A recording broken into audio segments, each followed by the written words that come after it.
What up, Batstan? Good morning, buddy. How you doing? How's everyone? What's everyone doing? What's going on? I gotta put some music on. Hang on. Let's try this one. Guys, let me know how loud this is. I'm gonna try and get just a little bit of background music. All right. Welcome to Morning Coffee, guys. Welcome to EGM number 23. Hudson Hawk? What the heck is a Hudson Hawk? I don't know, but maybe this guy knows. I was just Googling it. Hudson Hawk was a movie he did like after Die Hard. I think he's like an art thief, I believe, if I remember correctly. I believe. That was a Hudson Hawk. Remember. But however, it made the cover of EGM 23, and there was a game. Do you remember the Hudson Hawk NES game? Avidly. You were a hawk that flew over the Hudson River, right? That's it. The Hudson River? Yes. Yes. It's the Hudson Hawk. The Hudson nothing. Good morning to all of you. Good to see you guys here. Who do we got? So, Den of Geek, Cutthroat Comics, Matt Tracker's here. Good to see you, dude. Christoph. Hello, my friend. Batstan and JT says, I saw Hudson Hawk in the theater. It was horrible. Horrible. What's the ambulance scene, Stanley? I don't know what that is. Me thinking, Will, there was some big bucks maybe interchanged with whoever made Hudson Hawk and EGM. Here, we'll give you like 50 grand. Just put us on the cover. Like, See, that would, I don't know. I feel like that would like ruin their credibility, you know? Fair. Ambulance scene, Hudson Hawk. Oh, I've never seen it, brother. Never seen it. With the beads. Yeah, he's got beads in his beard. He's wild. He's a wild man. Last night we did our 12-hour stream and I was dressed as a Viking. Can't get the eyeliner out of my eyes still there a bit. I saw that. You know what?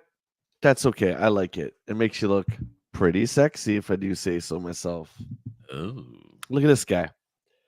I'm not really here officially. I'm still getting pre-holiday chores done. Hudson Hawk sucked. Mutron has perpetually been getting ready for his vacation for 3 days now. The hell's a Hudson? Oh, it's Bruce. Okay, I was downloading the magazines. I haven't done that. So it's Bruce Willis. Yeah. What's that? Sorry. That's Bruce Willis? Yeah. Lisa, what's going on? Lisa, do you remember Hudson Hawk? Nobody talks about Hudson Hawk, yet it is made it under the cover of Electronic Gaming Monthly, meaning that there was a Nintendo game made for it, which I can honestly say I've never played. Yeah, Bruce Willis. Absolutely. Absolutely. Cheers to everybody. Hope you got your coffee.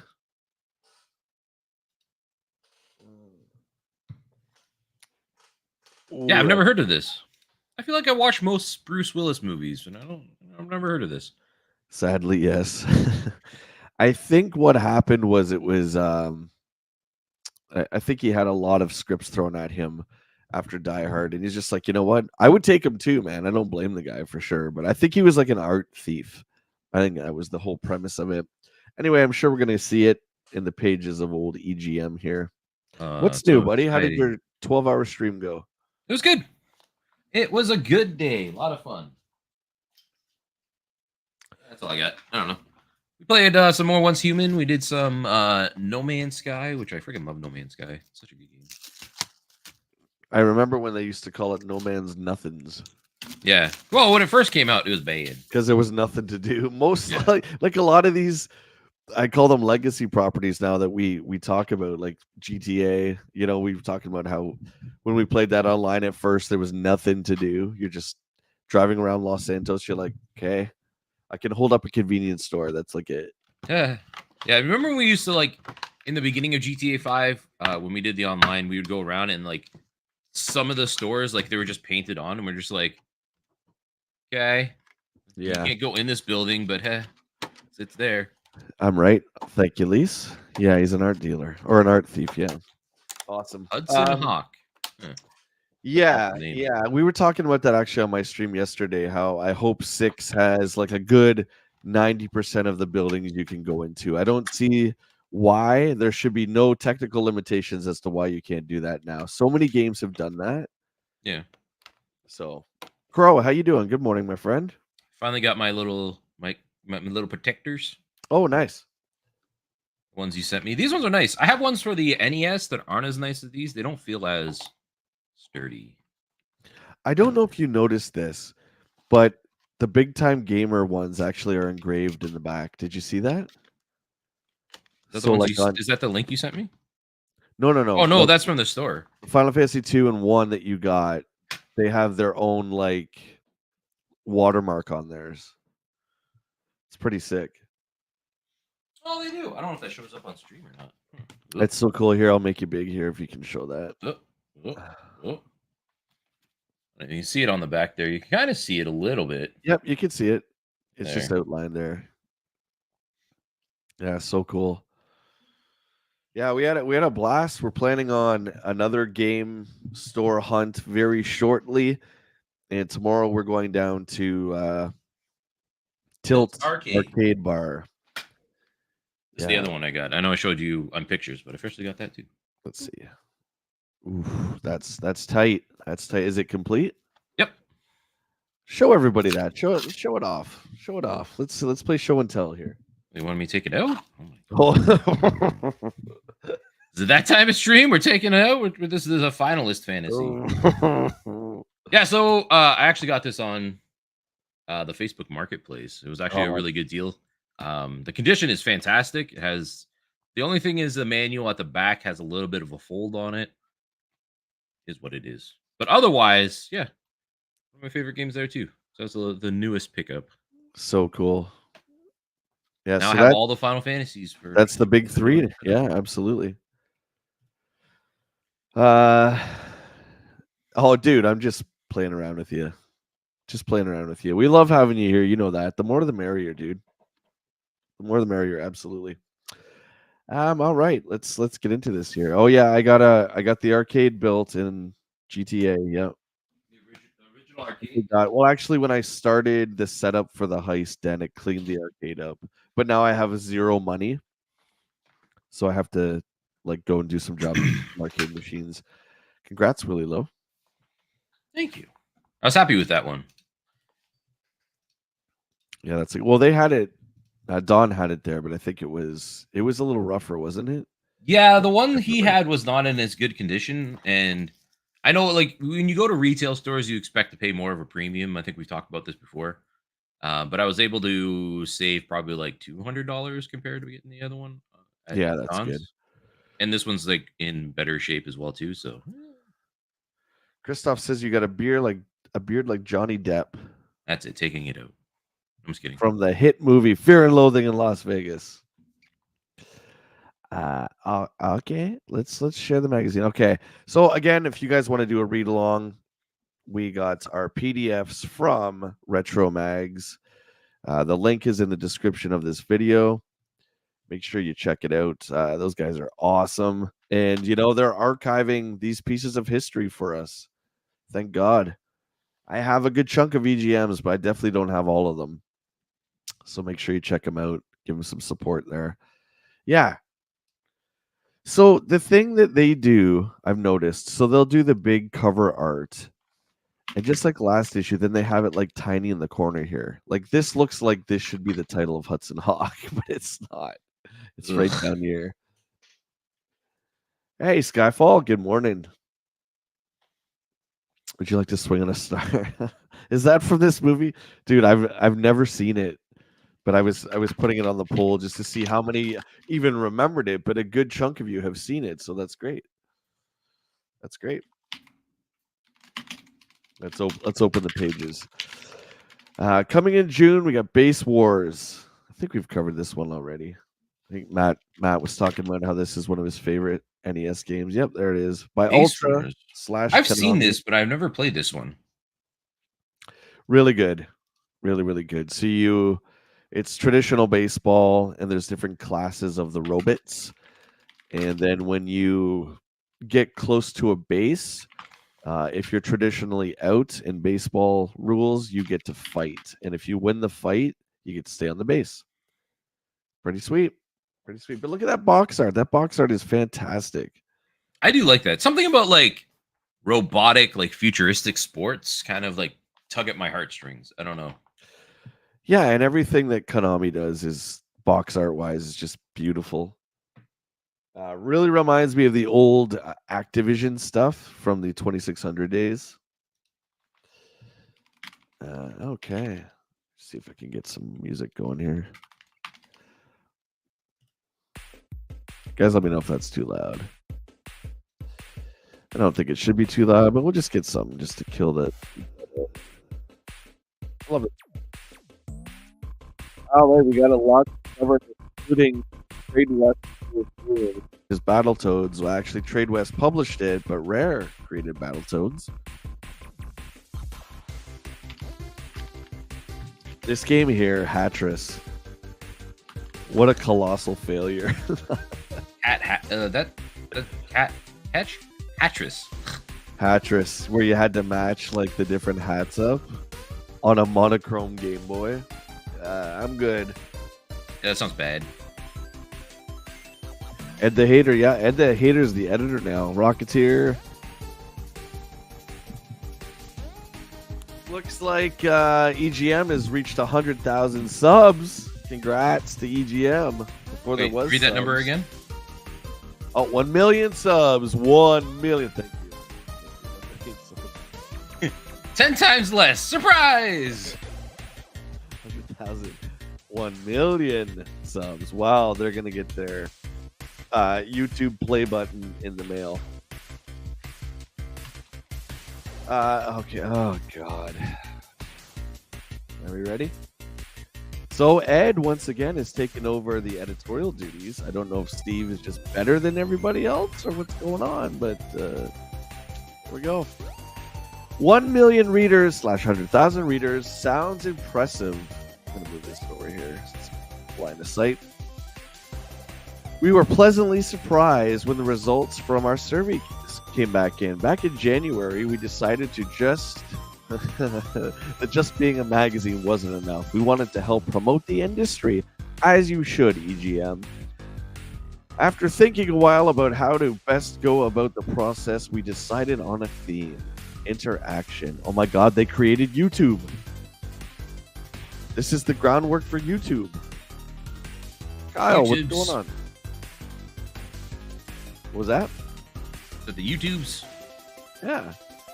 The first step was to include a reader service card in each issue. Not only would we be helping our readers by putting them in touch with all of the key hardware and software companies in the country. Wow, that's crazy. But we would also be helping the companies get in touch with the players who are interested in their specific products. At the same time, we wanted to learn more about the type of players who are reading our magazine, like Little WillLo. Mm-hmm. Little Willie. By knowing more about you, we can modify our mag to best serve your interests. And over the past few issues, the book has been evolving. That it has. You say you want more pages, you got it. We've got 132 now and rising. You want insert magazines, we've got it. NEC, Micro Gaming, the Atari Lynx, RoboCop 2, and Electronic Arts over the past 4 issues. You want expanded coverage on all that is new, you got it. The Neo Geo, the Super Famicom, the Lynx, the Game Gear. Oh my God, you want news? we want it all. I get it. We got it. Back everything. To the headline. While here we go. While we would love to sell 1 million copies of every month, we aren't there yet. But over 1 million players read each issue of EGM. So they figured that out just by putting out survey cards. Is that what I'm to understand? Yeah, sounds like it. And then you just like mail it in, like one of those like little mailer leaflets that come out. Yeah, they put here. I'll turn the music down a tad there. Yeah, so they put overpowering for you. Yeah, they put survey cards out, and people just sent back. I guess the only competition would be what Nintendo Power back in the day, Game Pro back then. Yeah, interesting. I lost my spot. We'll just skip down to the bottom here. We've learned other things about our readers. Over 2/3 of you are between the ages of 11 and 17. The next largest segment is the 18 to 25 group. 25 is probably ancient back then. Both of these groups combined make up almost 90% of our readership. These are the serious game players, as over 50% of you own 16 or more games. 16? Oh. They own 16 or more games. Hey, I'm sorry. It's just so funny now. Like the A's, Will, in your Steam library, there's probably more than 16. You know what I mean? Probably, yeah. I'm going to check right now while you're reading this. These are serious game players. Over 50% of you own 16 or more games and purchase more than a dozen games a year. That's one per month, ladies and gentlemen. The NES is the most popular system, with 70% of our readers owning one. But you don't stop with just one system. That's right, Ed. You definitely don't. Almost 33% have a Genesis, 21% have a Game Boy, 19% have the Turbo, 10% have the Master System, and 5% have the Lynx. That is the profile of the typical EGM reader. And from your letters and calls, the one item that is requested most often is that you want the latest information on what is new in the industry. We couldn't agree more. We want you to feel that the cover price is money worth spent. What? Just to confirm, I have 39 titles that have the letter A in the beginning. 39? Oh my god. That's pretty impressive. We couldn't agree more. We want you to feel that the cover price is money worth spent. I guess that's the saying. That you learned something new. To this end, check out the international section. Starting at page 76, you'll see pictures of the Super Famicom. It still has not arrived in North America yet. The Mega Drive, the PC Engine, and even the U.S. companies, haven't seen it yet. We may not be at the 1 million mark yet, but we're on the way. So why are you titling it? This is the first thumbnail clickbait ever created right here. 1 million readers, and then he says that we're not at 1 million yet. Ed the liar hater. Get him out of there. Ed the liar hater. We want it all. We want it now. Indeed, my friend. Indeed. Well, you're going to get it. I can't wait to get to the Hudson Hawk part. Yeah, super excited for Hudson Hawk.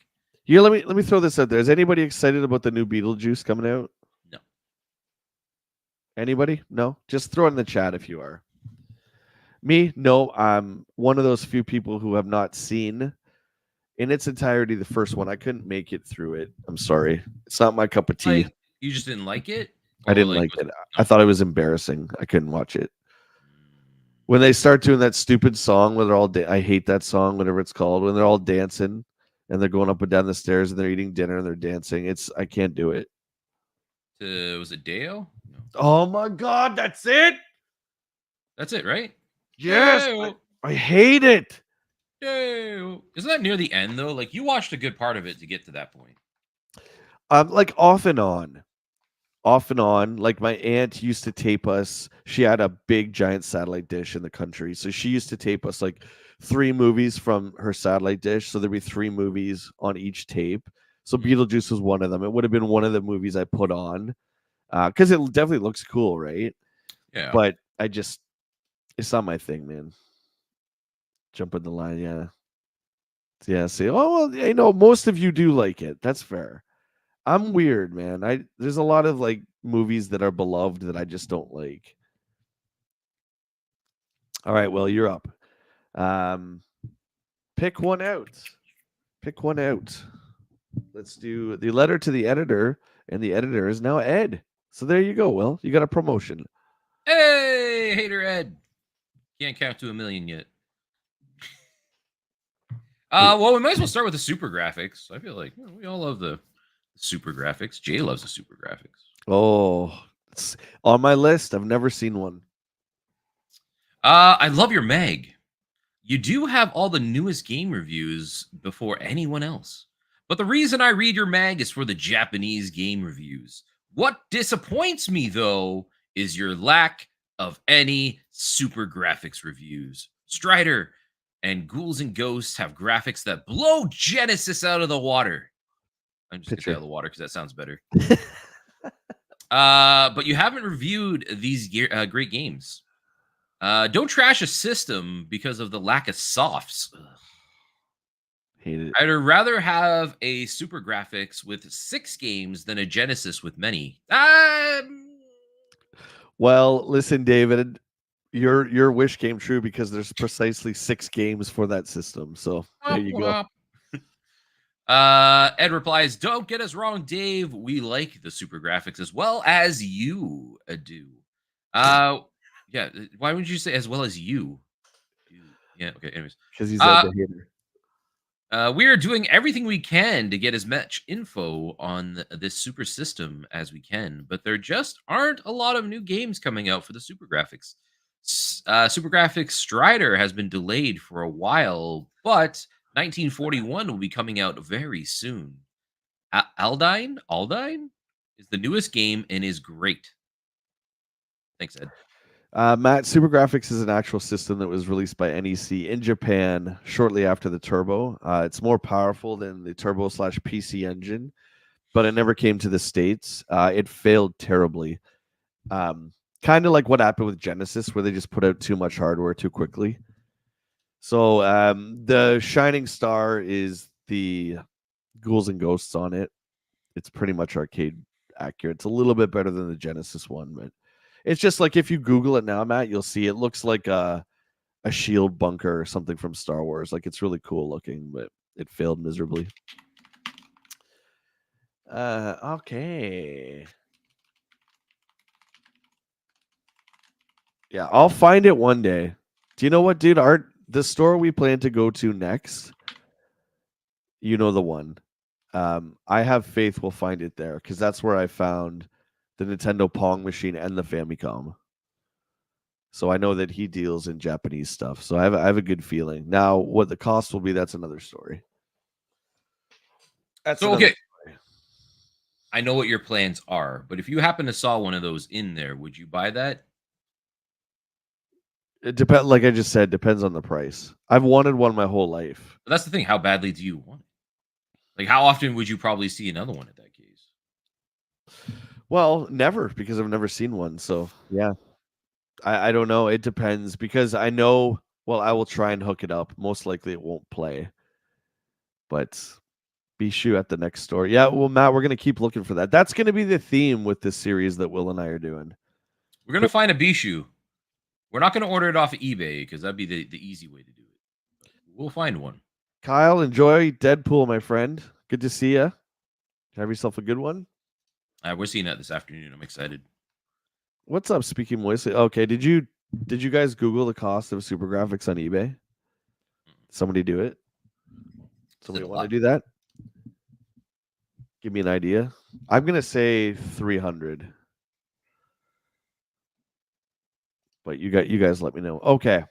300 US? I'm gonna say I closer know to like it's not gonna be cheap.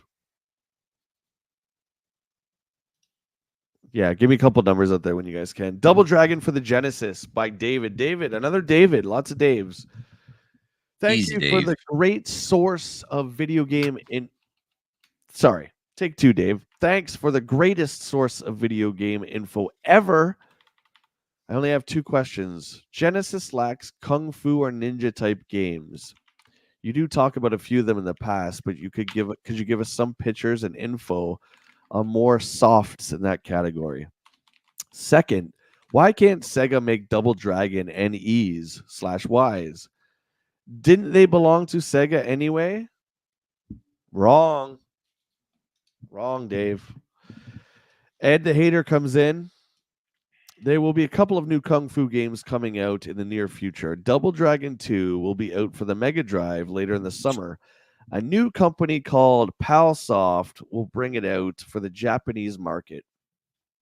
Check out our exclusive picks of this punch and kick classic in the month's international section this month. Street Smarts is another good game in that genre. Trico is doing it over here for the Genesis and presently scheduled out for June of this year. Scope out page 116 for the first pictures on this hot soft. Hate it. And there is the joke of the stream, the hot softs. Oh my god. Get your hot softs here. Hot softs. Oh, Sega did not create Wise or Double Dragon. Yeah, you are probably thinking of the Master System games, and to reprogram these, they had to obtain the rights from the original creators. With Wise 3 coming out to the Turbo and Super Famicom, perhaps a Mega Drive version may be in the works sometime in the future. Thanks, Dave, from Fort Lewis, Washington. All right, here we go. We got some numbers here. Moisley says 487 US, which is about 620 Canadian. Way out of my price range. Yeah, that's what I was thinking. That's right. Yeah. Okay. Matt says 400 to 500 US. Yeah. Nope. Priced out of that one, boys. Absolutely. I can't, at least at this point in my life, pay that for that. So there you go. I'm gonna buy one and own one before you. You would. You would. You're up. What else we got here? April Fool. Is this people complaining about stuff? Yeah, let's try that. We like a good complainer. In issue 21, you played a trick on us. In the tricks of the trade section, the last trick was a fake. You said to read the name of the person who sent it in after tricking the trick. No, trying the trick 10 times. Oh my God. Listen, I'm tired. I tried it 20 times, but I just couldn't get it to work. Then I read the name real carefully and realized it was an April Fool's from EGM. I think you have the best Meg around, and I respect all of you. Respect all that you write about, but please no more tricks like that. Oh my God, that was a weird split.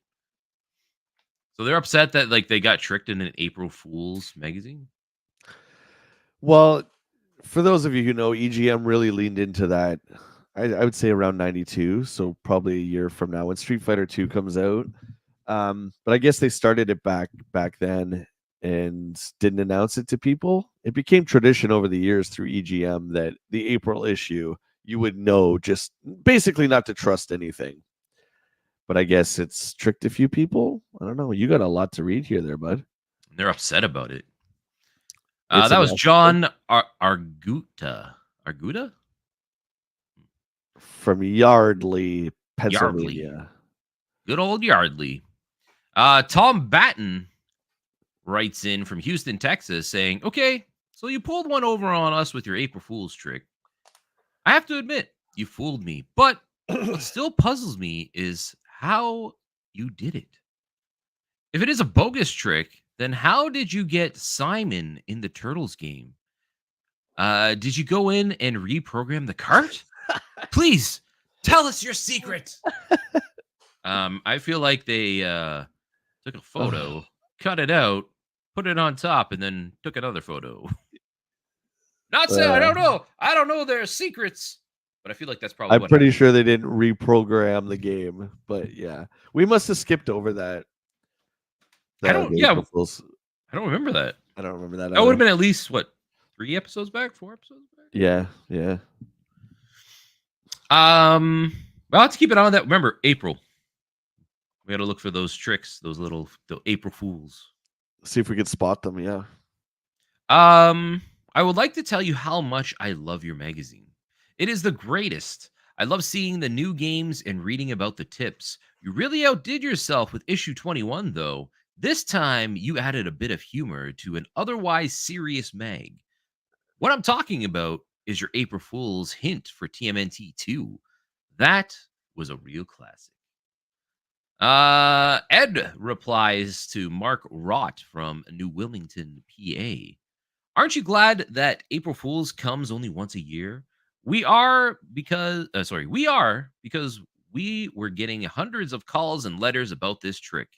As to how we did it, that will have to remain a secret. Just remember that since we have the most sophisticated computers and electronic equipment in the industry, we can do almost anything.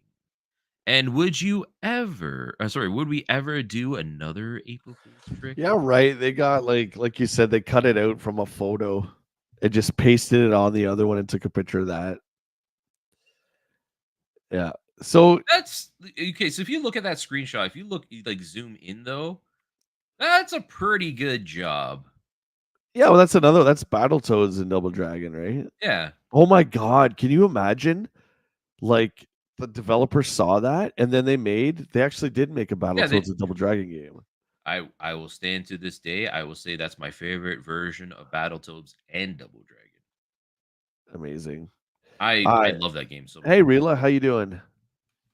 Trade in some of the toys that I hate. The ones that I don't like aren't worth anything, dude. Is that Bruce Willis when he was younger? Well, it's after Die Hard, so it's still in the 80s. I think Hudson Hawk. No, sorry, Hudson Hawk was like this is 91. So it's like 91. Yardley's on the other side of the state. Nice. Hudson Hawk is the worst thing Bruce Willis was in, actually. Did you see it? I've never seen it. I hope I don't Bruce think any of us were saying it was good. Yeah, I'm sad about his health issues. Yeah, he's got some issues. Yeah, he can't talk anymore. Poor guy, man. Poor guy. Absolutely. That's rough. Okay. Illegal games. I have a question about maybe this is a Bishu question. Maybe it's a Bishu question. I have a question about one of your ads in issue number 19. In that ad, they talked about a Nintendo cart with 50 to 100 games on it. Can you tell us more about this? How can they pack so many games into one cart? Says Lamb. Easy from Lamb. North Haven, Connecticut. Be careful, Lamb. These cartridges will have dozens of games on them. They're legal to own. Okay. Great. It was always funny to me that I remember these blue carts, whatever color they were, and they had the ribbon on them for NES because when you put it in, you couldn't get it out because they didn't have the same size cartridges. So it was obviously bad. And I believed you didn't even push the Nintendo game down for it. So you needed the ribbon to pull it out. But the notion that like you would get in trouble for having having it in your possession is pretty silly. I was terrified back then being a kid. Absolutely. I didn't want any of these things. I knew someone who had one. Why would you pay $70 for a game when you can get 50 on one? I'm like, I don't want anything to do with that, man. It's got a ribbon on it, for God's sake. Freaking bootleggers.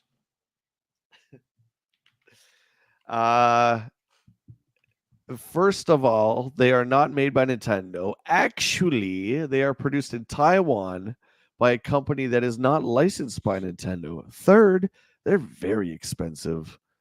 On my last trip to Japan, a cart like that, which had 110 games on it, was selling for over $125. Fourth, these carts are complete ripoffs.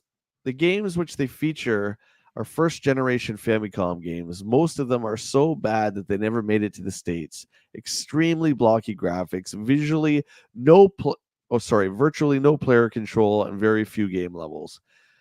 Many are duplicated several times on the cart, which only the speed of what? Many are duplicated several times on the cart with only the speed of the action increased. But that makes it illegal. What makes it illegal is that there are, oh my God, this is rough today.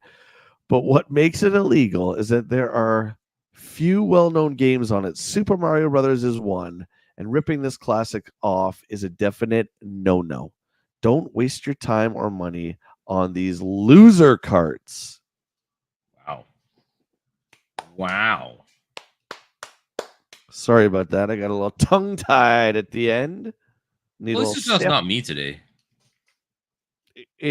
Look, I'm not that bad of a reader. There's something with this magazine. Maybe it's because it's Sunday morning. I don't know. Anyway, go ahead. What do we got? Nobody care about the links? Jay cares about the links. I care about the links, damn you. Links rules. Ugh. You are gonna regret this, Andy Winston. I've been thinking about getting a portable game system. The Game Boy with its black and white graphics just doesn't excite me. The Turbo Express is way too expensive for my blood, and the Lynx seemed dead in the water. That Already. is, until I read the your Atari Adventure insert in issue 21. Wow, you got bamboozled, bud. Wow. Nobody but nobody. Nobody but nobody? What? Has ever shown even a tenth of the pictures you did. I don't like that. How did you do it? How did you do it? Did you make them up? Are the games real? He actually asked that. Are the games real? And when will they be out? I'm sold. I'm a now a proud and happy Lynx owner. EGM, this is your fault. Andy Okay. Winston never played video games after this. That's right. You know, I was just thinking that, buddy. I was thinking, can you imagine you didn't know a lot about video games, okay, which most of us didn't back then, and you got the Atari Lynx and the games were so bad on it that you're like, you know what? I think I'm good with video games, and you realistically never played games again. That could be a very real scenario back then. If you got something like that, imagine that. Or like, you know, not to throw shade at the Master System, but if you got the Master System and the games were like not nearly as good as what you thought gaming experiences would be, or even going back further, if you got the Atari, it's a miracle that I wanted to play games after playing 2600 games. Can you imagine that though? You play Pac-Man on the 2600 and then you're like, oh my god, like video games are horrible. This is not fun. Yeah, why would you want to? Yeah, no, you just ruined this dude's enjoyment of video games forever. Well, Shame that's on fine. you, EGM. Andy Winston, if you're out there, buddy, contact us. We'll Yeah. help you. We'll get a support group going. Seems like a lot of people. Like this. Here, you can tag me out here. Oh no, This okay. is You read the okay. long one the last time. It's fine. It's still links rules. Yeah, I'll as do this always. next one, and you can do the last two small ones, and then I'll read the reply. Okay, Andy. I recently received issue 21 of EGM, and I was impressed. As usual, the reporting was solid and to the point. Especially impressive was the coverage of the Atari Lynx. Why is everybody so impressed with Atari Lynx? Because it's color and its screen's bigger and it's backlit. But was there really that much more color? There was no color in the Game Boy. No, Yeah, no, you I'm got talking it. about the Lynx. Oh yeah, It always seemed like it was.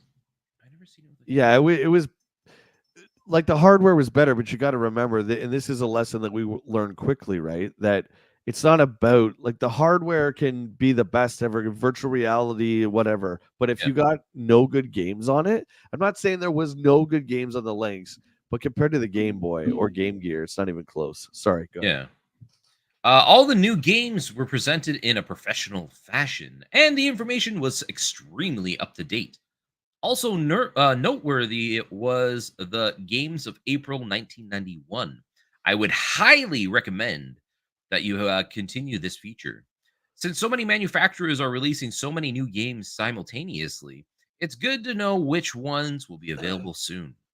I read all the mags currently available, and I must say that EGM is the best by a great margin. I had to find it. I was scrolling up. Please continue your superb work. Yay! Yay! Philip Graplips from Napa, California.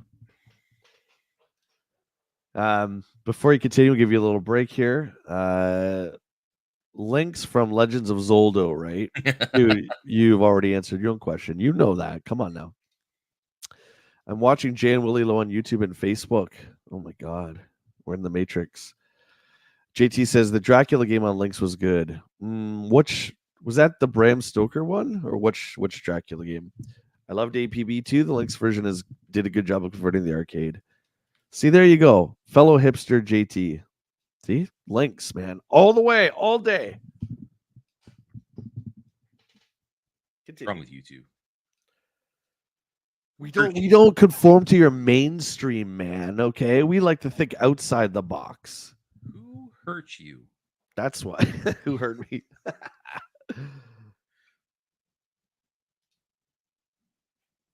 Go ahead. I'm waiting. No, I said you read the next two, remember? Oh, I read the next two. Okay, And then that I was read the write up. uh. Yeah, see? Put this in your magazine. What about Electronic Gaming Monthly? Oh, Electronic Gaming Television. On Friday and Saturday, the ratings would go through the roof. Don't do cartoons, only do reviews. That's a shot at Video Power, by the way. Don't do cartoons, only do reviews, previews, interviews, insider news. Think about it. Only you could do it without all the candy coating, says Alan Cripps from Alconza, California. Easy, Crips. My only viewer on Facebook and my only viewer on Twitch. Thanks, guys. Do I don't. people I watch say it every week. Sorry, Will. Go ahead. Facebook? I was just I gonna just say. I, yeah. Go. I was just gonna say I heard Facebook, like the video service, like portion of it, the live stuff is kind of being shut down. Well, let's sidetrack a little bit because there's this thing on Facebook called Stars, which is basically like super chats here or bits on Twitch, right? That's how you tip the creator. And it always says, like, whenever I post, it says activate stars. But like I've never given any kind of like info on where I would get paid. So it's like nobody does that on Facebook. I just do it to get people to come over to YouTube. The few people that don't know I have a channel still. That's really the only reason I do it. But on top of that too, it's well, I guess it's like any of these services, right? So someone like my buddy Adam popped in the other day, and he's the only one in Facebook, right? So you can't see everybody on YouTube talking. I don't know why I do it. Anyway, enough about that. Great job, EGM. Your links insert was awesome. Finally, somebody is actually covering this system. I mean, how many times do I have to see the same Ninja Gaiden picture repeatedly over and over again? Wow. I turn to your insert and you do 2 pages of solid pictures on the same game. I don't know how you do it, but keep it up, says Glenn Jackson of Plips, Florida. Easy, Plips. Thanks, Glenn, for your letter. All right, Ed. Everybody loves the links. Doot, doot. Thanks for the compliments, guys. We're glad you liked our 16-page Atari insert. This is a feature you will be seeing more and more in EGM. What did you think of our RoboCop 16-pager last issue and the Super Electronic Arts special this issue? Say RoboCop, not a fan, not great. 16 pages did not need to be 16 pages of RoboCop. As you've noticed, we are consistently evolving to best serve the readers and the software manufacturers. Our exclusivity, our exclusive monthly software calendar is a good example. Links pictures, you guys should know by now. It is impossible. You'll see it. If it's if it's impossible, you'll see it done and first in EGM.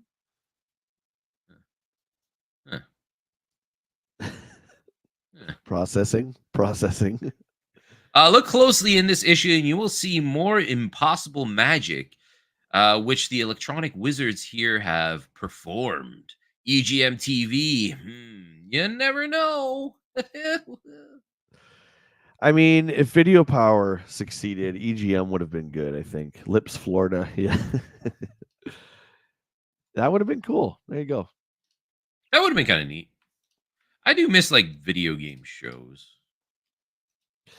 I still think we should go through a bunch of those. I would love to go through the Video Powers as well. And there's Starcade. Starcade's so fun to watch.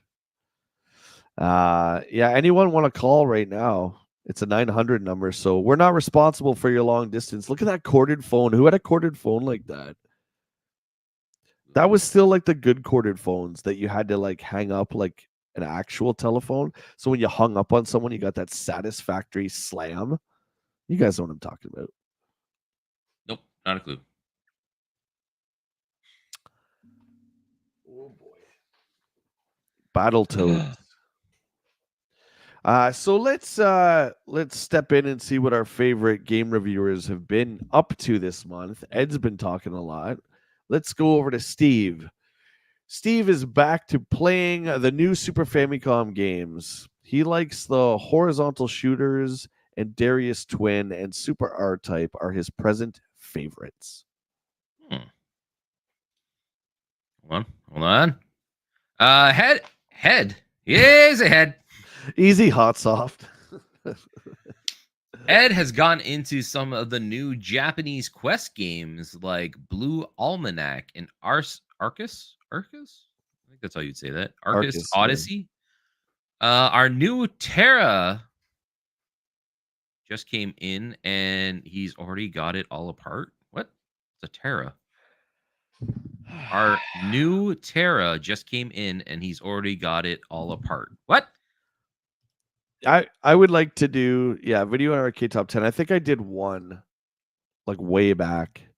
Yeah, those would be fun too. I never watched them because they were very silly. I mean, all of them, like Game Pro, they were all pretty silly, but With Nicholas Pickles. oh, it was embarrassing. And remember the kids? They all looked like they wanted to die. They all look like they're being like forced to play these games. Yeah. Mommy made us come here. Battletoads by Trade West. For the longest time, I didn't know that Rare was responsible for this because back then I thought that the publisher, a lot of times the publisher is the developer, but I thought in this case, Trade West was, but it wasn't. It was Rare. Trade West just published this. Battletoads, 9. Look at these scores. Steve Battletoads says, is not a bad game. Yeah. We'll get into it. This is without a doubt one of the best video games I've ever played on any system in recent memory. Battletoads combines a great storyline with superb graphics, adequate sound, and smashing gameplay. It's sort of an extended Double Dragon with personality. A winner all the way. Ed also gave it a 9. Unbelievable. Toads has my vote for the best Nintendo game so far this year. Toads? Can you just say Battletoads? They only have 3 sentences, right? So stop it. Everything is done perfectly. It is long, challenging, and most importantly, fun. As a 2-player game, it's hilarious. The animations and sounds are also well done. Better than a 9, but not quite a 10. Ed here hinting at they're going to go into point form soon. Well, they should with only 3 sentences. Guys, quick reminder, if you want to throw a like on the live stream, if you're enjoying it, also consider becoming a channel member. I have 3 different tiers if you want to support these streams. Okay, so you said, William, that you like Battletoads. Speaking Moistly says Battletoads is mid at best. I think it's a good game. I wouldn't say like it's like the best game, but I still enjoyed it. My issue, it might be a shining star for some people, but my issue is that every level is different. Yeah. I wanted more of the beat 'em up of the very first level because the way it feels when you attack the enemies is fantastic. But you don't get enough of that. Then the next level, you're on the rope swinging down, and then you're into the bikes, the speeder bikes, right? And I'm completely honest, I've never got past that. It was ridiculous. Yeah, once you get past that, I don't know. I enjoy the game. That part is ridiculously hard, but it's just pattern memorization. I feel once you know that, like it's not too bad. So you do like it. So what would you like if you were to rank it out of the ranking system out of S to F? Where would you put it? I'd say B. Yeah, I think that's fair. Yeah. Like it's not like I'm not saying it's like the best game ever, and it's like I don't think it's worthy of a 9, but I'd like a 7. Like that's a solid game, right? Yeah, I would. Yeah, 7's great. I think 7's get looked at like it's bad. It's not. Like anything really above a 5 is pretty decent. I want to give a shout out here to JT first with the super chat of $10. Thank you for the donation, my friend. I'm going to do more than throw a like. Still the best day of the week when EGM coverage happens. Thanks, dude. I'm glad you enjoy it. Really am. Thanks, JT. Um, I'm gonna tell Jay to give me some of that so we can go find video games together. well, if you would stay off Facebook Marketplace, let's not get into this fight again. Stay off Marketplace. Just stop it. Will's got a problem, ladies and gentlemen, and I have a feeling reading these does not help. It was a good deal. I think what I'm going to do going forward, I know that we just started the Thursday night versus, but I think I'm going to switch that out here. So I think the versus video games is going to be in the Sunday rotation. Doing it for the last 2 weeks, I just being honest with you guys, it's a lot. And this week it was a pretty hard crash for me. I'm just being honest with my audience here. So we're going to do the video game versus, but I think Will and I will take that on in the Sunday slot. And it'll be, we'll switch it around. It'll be EGM, then maybe a movie review, then maybe a video game versus. But I don't think I'm going to be doing it on the Thursday nights anymore. Just throwing it out there. You guys let me know what you think. I'm down for that. And you said you wanted to get in on those too, Will. So that'll be I think that'd be fun. Yeah, I think those things they suit better when you have somebody else to like shoot it off with and stuff too, right? Yeah. I don't want to ask any more of anybody to come in on a different day, and it's just it's a lot. It's a lot, and this week's really burnt me out. So we're going to just bring it to Sunday morning, so there'll be no change, and I'll probably bring back the Wednesday game stream too. So again, this whole YouTube thing, guys, thank you for coming along with me on this ride together, but it's all seeing what works, seeing what doesn't work, right? So anyway, I just wanted to let you guys know where we're going with that. Yeah. So Moisey says 7 is good. It's a fair score for Battletoads, even if it's not my jam. Remember, if the tier that we do, C tier is mid, and that means that you would want it in the collection. So keep that in mind too. Marketplace, gonna go check it out. Stay off it. No, the reason I say that for Will is because we've just started doing these, going to game stores and shooting it, and I just joke around with him. He can do whatever he wants, but the more he saves, the more we can go to these game stores. You guys got to get behind me. Will, stay off Marketplace. We're gonna make shirts that say that. Yeah, but like I saved money for buying. You never know. We went to one store so far. One. I'm just saying. Okay. So you're up with Ed, or did you read this already? Oh, I read that already. You read it. Okay. So we're over Battletoads. We're going over to Ultimate Journey. Ultimate Journey by Bandai. 7 from Steve. This is another in the growing ranks of action games that seem inspired by other great titles. Ultimate Journey, however, does a better than average job of providing thrills with great picks, and plenty of challenge. Not an innovation in any sense, just good action with a few twists. 7. I've never heard of this game, Ultimate Journey. Yeah. Ed liked it a little bit more, giving it an 8. This is going to be another Nintendo sleeper, as Bandai's Rocketeer will get all the publicity. Still, get this one also, as it is a well-designed game, which keeps your interest all the way to the end. Packs a wide variety of action, and having the ability to transform into other characters is a plus. Thanks, Ed. 8. Yeah, pretty solid. Again, 7 and 8s are pretty solid, man. I figure when you get to 6s and 5s, then you can kind of teeter it where you're like, I don't know if it's going to be that great. Yeah. Ultimate Journey, didn't know the band. Back to video game. Well, now you do. I'm sure you played Journey in the arcade. JT says it's hard to argue with WillLo when he's saving that kind of money over buying in a store. Yeah, see, JT's on my side. Incorrect. We've been to one store. One store. That's all I'm saying. Let's go to other stores. See, we should go to the store, and then you should go on to Marketplace while you're at the store and compare. Yeah, but the thing is, it's not like people are always selling it on there, right? So like that's the kind of the fun part of the marketplace. Dude, everyone loves a bargain. I'm not saying that. What I'm saying is we should at least go to stores and check out prices. I mean, because we go there doesn't mean we have to buy anything. Yeah, right. We go as far as we did for Well, yeah, I feel like time for gamers we're gonna buy something. going to Pickering, like we spent all that time driving. If I came back with nothing, I would have felt really Oh my god, look at all these guys. Jesus. bad.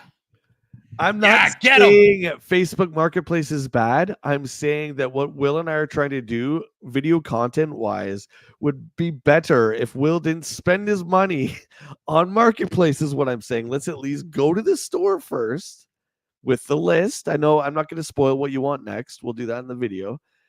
And okay, they have it for this, and then look it up. If they don't have it, then maybe consider buying it there. That's all I'm saying. That's fair. No, I have stuff I plan to get for that, and we're keeping it separate. I do agree. Yeah, that's it. That's it. That's all I'm saying. But All I right. just there's sometimes when you see things like that Final Fantasy 3 is a higher priced item, 100%, right? Like that's one of the bigger ones that are out there. And when I had to jump on it because, Dude, you know I'm kidding. You yeah, know I'm kidding, and everyone else is kidding too. I'm just saying though, I think we should go to the next location which we have planned, and with your list, and then see, and then maybe we'll just go outside, and that would be a cool segment too that we could yeah, shoot, where it's like, okay, you want Double Dragon for NES? Let's see how much it is on Marketplace and compare it. that'd be kind of neat. That's fine. That's totally fine. But if I ever saw like a Chrono Trigger, somebody selling it for like $300-400, like case and box, I'd be like, all right, There's I'm getting one. it. Bye. There's one at Game Cycle for 8. I told you. Yeah, but I'm just saying, I could get it cheaper if you want it. I do want that eventually, but I don't have that much. Speaking moistly, thank you. That video is really picking up steam on the channel. It hasn't stopped. People seem to like us going and hunting video games. Yeah. So I appreciate that, dude. Thank you. The more better those kind of videos do, the more that we're gonna do them for sure. Yeah, you guys dictate what we would do. So if you enjoy that stuff, make sure you watch it. Sounded like what? It sounded like Jay said he was a kitten. No, I don't know. Some of the stuff that comes out of my mouth, dude. I don't know. 401 is the worst highway in North America. Well, it's not great. Look at this guy's on Facebook too. What have you done? You guys are well. You've got everyone addicted to Marketplace, Will. So good on you. Yeah, Facebook, come at me. We saw this one, Princess Tomato. We did. I've never heard of this game ever, and then we go there and we're like, oh, look, Princess Tomato. Hey, Raj is in the house. What up, buddy? Good to see you. Hey, Raj. The odd couple of 2024. Oh, dude, we've been friends for 20 years now. Jay met me when I was 18 years old. Do you believe that? I remember because Will worked at EB Games before I did, and walking in, and Will was not friendly. He was not nice. Neither was Mark, our other buddy. Those guys were not happy to see me. But remember, it was me and Dave. Remember, me and Dave got hired at the same time. I miss Dave. Dave's awesome, dude, man. Yeah, Dave was great. He was so chill, man. He's just like such a chill guy. Last I heard, I think he worked for UPS or something. He does. He delivered a package to my place like 6 months ago. Oh, great. Yeah, he's driving now, which is awesome. Bill, how you doing, my friend? Welcome to the stream. Bill says, I'll take old school gaming any day over the new stuff, as good as it is. That's interesting. Yeah. Old school gaming is great. There's still a lot of amazing titles that I've just never got around to playing, and I'd love to go back to. That's why I'm saying, like, everyone is really slamming. Everyone's dunking on 2024 and saying, oh, there's no games. And I'm kind of like, that's okay, man. There's like 100,000 games from years past that I haven't played. So, yeah, you know what I mean? I also feel like people say that, but also I've been buying games like all the time. Well, it's with Steam. Yeah. Steam is just amazing. I love Steam. It's so good. And there's great, like what did I get? I got Police Simulator. I'm looking forward to streaming that one. That one just looked like a good time. But that was like dirt cheap on the sale, right? Yeah. Just stuff like that. That's actually on PlayStation as well. Rila. Oops. Sorry, Stanley. I'll get to you in a sec. Rila said, can you all play Ninja Turtles together? Yeah, so I dug out my Yeti mic so we can have both of us on the mic at the same time. We did the Donkey Kong, and the mic I have, this one here, is just meant for one person. So we're going to be doing a lot more in person together too, whether I go to Will's or he comes here. But we're going to do a Nintendo World Championship soon as well. So that'll be fun. Sorry, Stanley, you said that the title sounds naughty. Princess Tomato? I guess. I believe you. I believe you. Who doesn't love Monopoly? This guy. This guy doesn't like Monopoly. Really? I do not. I do not, man. I noticed that every time you play it, people have like their own different rules on how they play. Nobody plays Monopoly the same. For instance, how do you win the jackpot? Like, do you put? Isn't it starting on the what is that parking spot? Yeah, that's where you land. But we used to put like everything that you paid, like taxes wise, in the game would go in the middle, and then Yeah. whoever landed on free parking got like $1 bazillion. But the rules aren't actually that. I think it's just 500 in the middle, Yeah, right? like that's the thing though, right? Is everybody has these rules that they've made up over the years, and instead of reading the instruction booklet, we've all just been like, take it at Yeah. face value, be like, yeah, cool, like, yeah, that's how we play, I guess. And then that's how it goes, right? But the reality is, yeah, a lot of the times it's not exactly that. Barely, Den. Barely. So Monopoly, this is for the NES from Parker Brothers Games, and old Steve gave it an 8. He likes it. He likes it a lot. There's not a lot to rate here. Either you like the board game Monopoly or you don't. There are some very nice visuals with movement on the board that spice up the appearance of the game, but for a few minor enhancements and loads of options, it's Monopoly. And I like that. 8.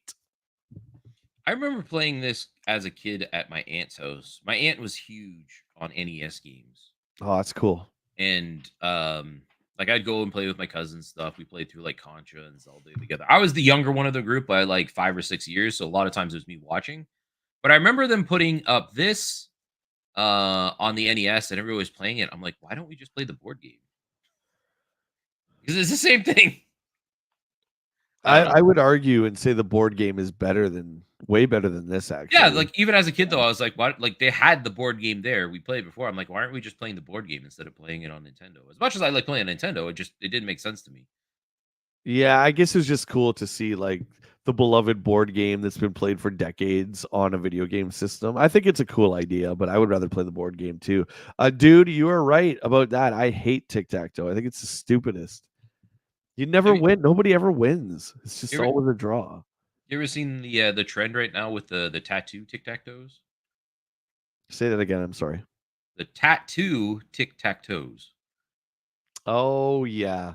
So there's a trend on like TikTok where people go in, they ask for a tattoo, and they just play tic tac toe with their tattoo artist, and then just leave it as whatever that game is.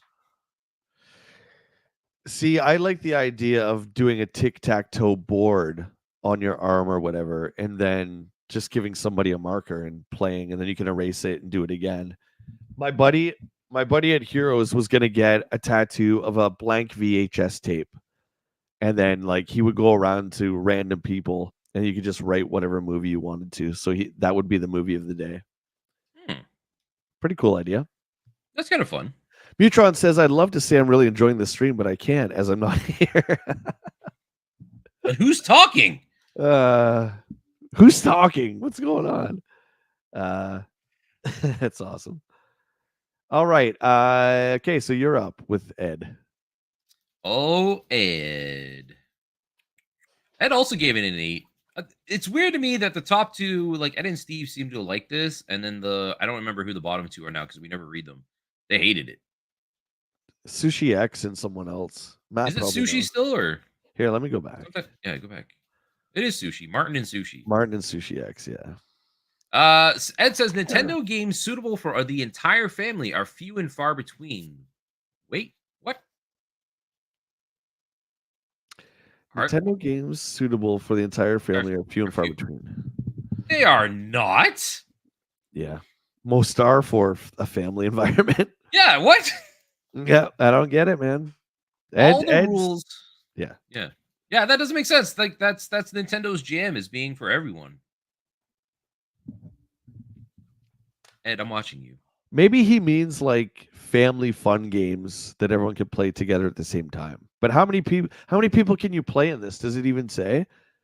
So I obviously just pass the controller off, but they got to have at least 4 player in this, right? Doesn't They'd say. have to. I don't Anyway, remember. I do remember like when we played it, like, we like hand the controller off. yeah. All the rules are built in, and the character animations are well done. I still like the board game better, as you can feel. Sorry, I can feel my cash and inspect my properties at any time. Can't cheat or lose any pieces on the NES, though. Yeah, that's fair. Okay, so I'll say a positive for the electronic version of this being on NES is that everyone has to play by the same rules. You don't have a choice. So that's kind of cool. You're not going to have that argument about free parking, right? And how that works. Vickman, good morning. How you doing, buddy? Morning, Vickman. Good to see you. Yeah. Either way, I'm still not interested. Lolo 3. Oh my god. Why? Why? People Released like by Lolo. HAL America. It gets an 8. Lolo is solid. All 3. There's the third one we've reviewed now, or we've read the reviews, and they're always solid. So Steve gives it an 8. The third installment of Lolo series picks up where the first 2 left off, with Lolo out to solve a series of puzzles. This time, however, there's some meaning as Lolo travels through a scrolling land, retrieves crystals, and finally gets captured, letting you become Lala for a rescue. There you go. They switched it up. I still stand by that. I've said it from the beginning. I like the Lolo games. They're fun. I don't know. Well, we know what game you're getting on the next game trip then. Lolo 2? The Adventures of Nothing. Adventures of Lolo and his lips. Paul, he doesn't have lips. Does he have a mouth? I don't even remember what he looks like on the front. I don't even think he has a mouth. Cheating on Monopoly rules. Oh, I always try and grab money from the little tray, but I always get You caught. would. Friggin' right, I would. But it never works. I always get caught. The first 2 versions are among my favorites, and the third continues the tradition. A great thinking type game with all new amazes and a few new features thrown in. Not much to look at, but who cares as the puzzles are everything. A safe purchase if you like the first 2. There you go. And I believe this was the last Lolo. 100 levels, yeah. But I mean, I would see, I would understand that. Like anything past that, right? You're starting to get into like, okay, this is just the same old, same old. The Legend of the Lone Ranger by Konami. We talked about that a few issues back, didn't we? Yeah, once again, beautiful. That silver Konami box art. Absolutely gorgeous looking. 6. This is definitely Metal Gear in the Old West. You get the same combo of action and adventure text with just enough mystery thrown in to keep Quest fans happy. There's not an abundance of action to be found anywhere in this card, but it's structured to deliver some fun adventure. 6 out of 10. It's intriguing. 6, eh? The way you were hyping it up, I thought it would be better. I remember you saying you really like this game. It's one of those ones that over the years people have started to realize it's a lot better than it was. But yeah. Ed also gave it a 6. Man, I can't talk today. It's gonna be an interesting day. As much as I'd like a good quest game, I just couldn't get overly excited about the Lone Ranger. It was hard to stay interested in the adventure, and it lacked the variety and openness found in others. While all the elements are in place, it just doesn't come together. I was thinking recently about like games that I really enjoyed that were like based off of movies and stuff. And I'm pretty sure the NES one was too, but the Robin Hood game on NES, I remember being really good. Play I that don't one? remember that one. No. Robin Hood on NES. No. The Kevin Costner, I think it was based off the Kevin Costner movie. Are you sure that's a thing? Hold on. Somebody Google that. I don't know if it's Robin based off of the movie or not, but I know there was a Robin Hood NES game. I just remember it Robin as a Hood, kid. NES. I don't remember it. I don't think it was the Costner one. Robin Hood, Prince of Thieves. Yeah? WillLo sounds like Donald Duck today. I do? I guess. I mean, I don't know. All right, well, Will's looking that up. We're going to go to our next game, which is for the TurboGrafx. The TurboGrafx sports lines were called TV Sports. So this is TV Sports Basketball, which did not have the license for the NBA or its players. So we just got generic basketball. However, it was not too bad, I remember. Lace up your Air Jordans, it says. There's no Air Jordans in this, my friends. Oh, I think Matt's got one here. There is a Robin Hood NES game based off of the Costner movie. There you go. Had digitized Yeah, see? Costner and Rickman in the game. Sweet. I wasn't crazy. Well, you never know. You never know. Evil talking Willie, be careful. Yeah. Is it my mic? Can you hear me okay? I think you sound like Will to me. I don't know. So TV Sports Basketball got a 6. The latest in NEC's translations of the Cinemaware sports games does a decent job of living up to its namesake, but falls a little short in the action department. Which, I mean, I think you want some action in a basketball game. I'm just saying. Where did I lose my spots? The strategy of basketball is all there, albeit exaggerated in places, which I think you also want in basketball games. I think so, yeah. When you go to NBA Jam, you cannot go back. Anyway, but the speed of the game is just a tad slow. Did you see there? I have to find the article. I'm just running off of my memory, but there was a company that is made of a bunch of developers who did the NBA Street games and NFL Street stuff, and they want to bring back like a basketball and football franchise that are similar to those games. Oh yeah, right. The street games. Yeah, Those games were were good. fantastic. I Yeah, love those those were games, good. man. So good. They were like the modern versions of like NFL Blitz and Jam. It's always something Yeah, different. and then there was like NHL Hits, Yep. NFL Street. Yeah, Moisey says Jordan and Bird is the best basketball game ever. Ever. I remember reading the Nintendo Power strats for the Robin Hood game, hence my memory of it. I never got a chance to buy it though. It looked good. Yeah, I played the crap out of that game growing up, like as a kid. I didn't understand what was going on, but I really, really liked it. That made me want to have to go back and find. Tecmo Bowl best football game and Blades of Steel best hockey game. Ooh, that's good. Blades of Steel is pretty good pull. I never got around to playing Tecmo Bowl. The only football game I ever got to really play was NFL Blitz 2000. The Tecmo Bowl is great on NES. I actually prefer it to the arcade. The arcade game is pretty sweet though. Blades of Steel is good. I would say Joe Montana won for Genesis for football, and for hockey it'd be NHL 95 on Genesis. Or we could do NBA Lips. Works too. The on the Sega Dreamcast, Sega had their own NHL and Yeah, this Sega NFL lines Sports. and stuff. Yeah. They were really good. Yeah. Like for 3D sports games, they're probably my favorite ones. The NHL, I want to say it was 2K3 at the time. I miss those times. You remember it was such big news when EA purchased the NFL license and they had like a monopoly on it for 5 years, and now everyone just nobody does it. I liked it because like even though I wasn't like a huge sports video game player, I liked that Sega had their own, EA had their own, Microsoft had their own studio that made games for the Xbox. I liked that. Now it's just like EA, that's it. Yeah. If you don't want to, if you want to play a sports game like a licensed one, you have to play EA. That's like it.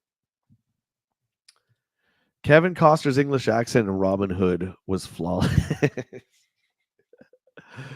Oh, it's rough. Yeah, like he doesn't have it for most of the movie. And you know what, Mutron? If he didn't even try to do it, like I wouldn't have even cared. I wouldn't have even noticed. Do you know what I mean? But the fact that he goes in and out of it, it's kind of like Keanu Reeves in Bram Stoker's Dracula.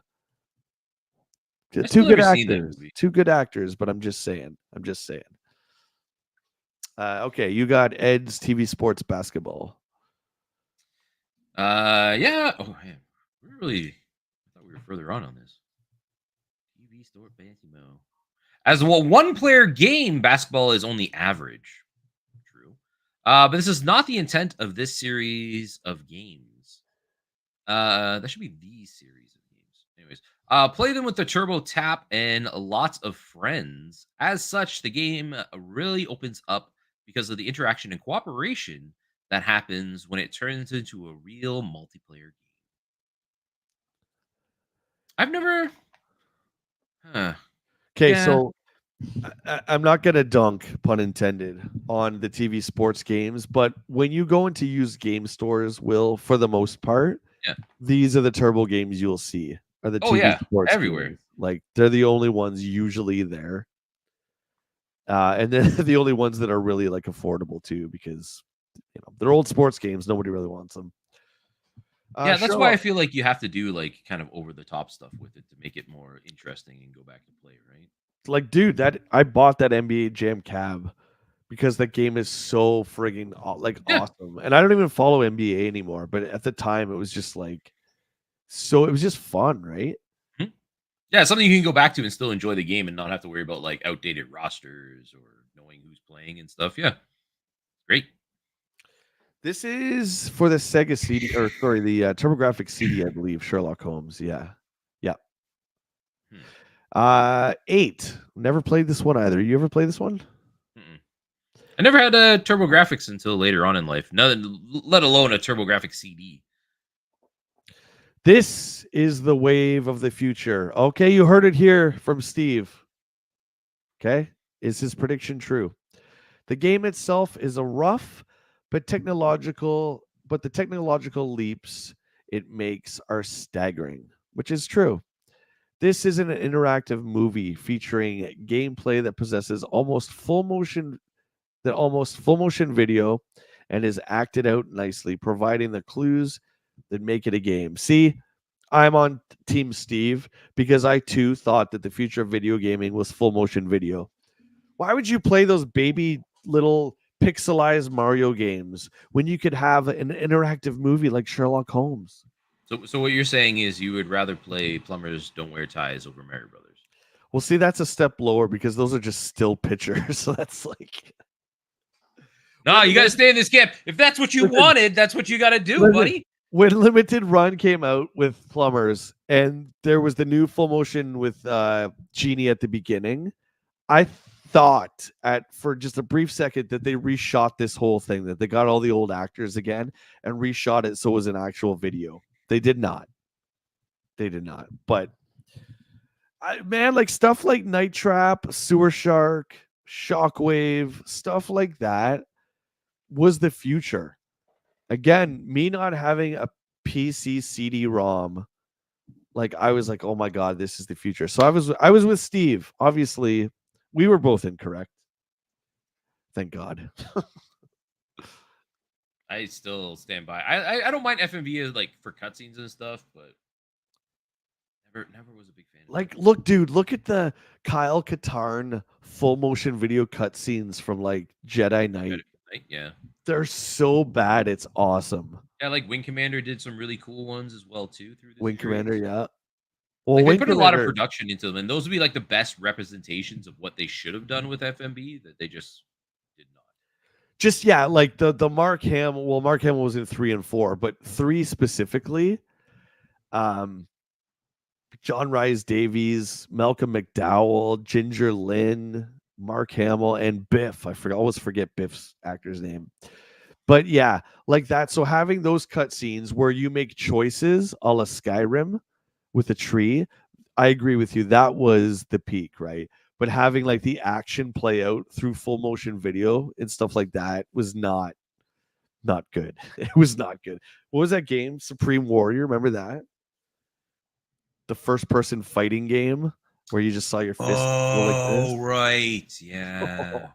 Dude. What was that basketball game they had too? Remember? Where you With play basketball Scotty versus Pippen was the guy. yeah. Yeah. I don't What the hell was remember. that called? But yeah, you play first person basketball. Oh my god.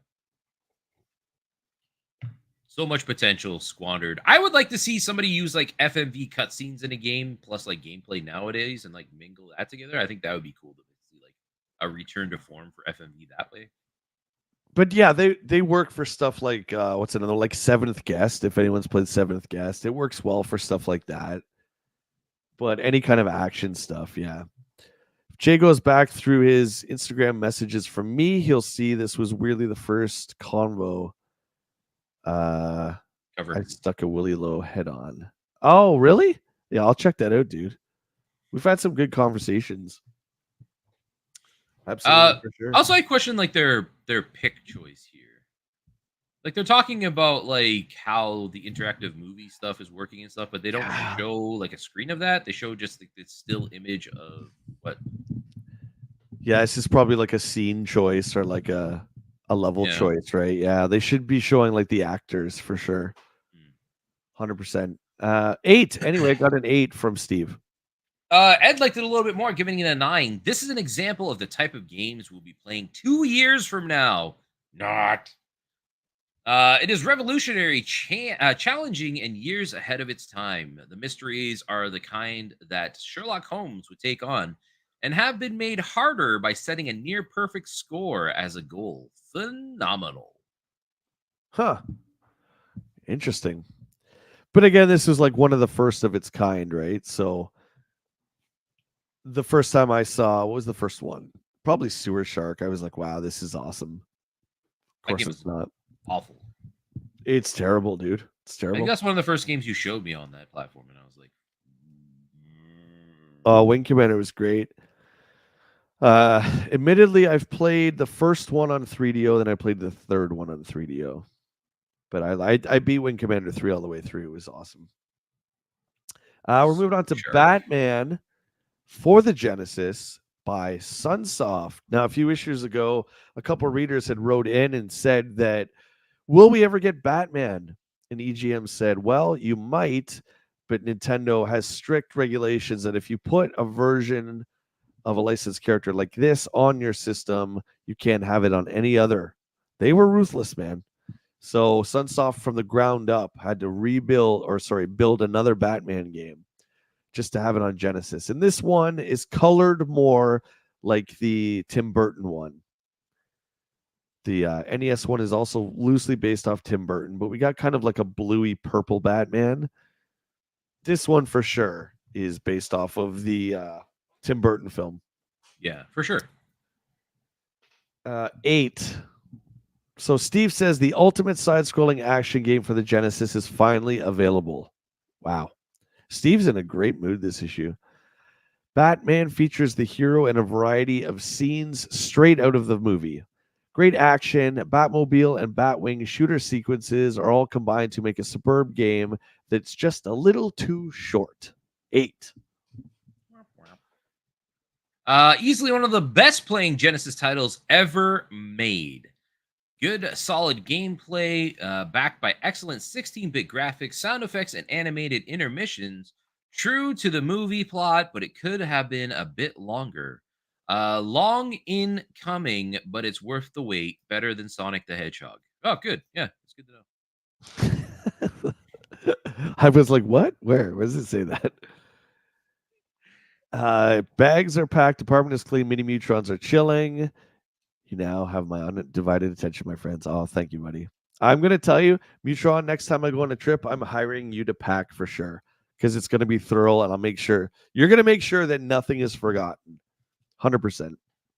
Yeah, we're going to need Mutron to pack as we sedate you and throw you on a plane. Yeah. If I'm going to go to England, which would be my first choice, or Japan, which I think would be great too. No, Batman. Batman.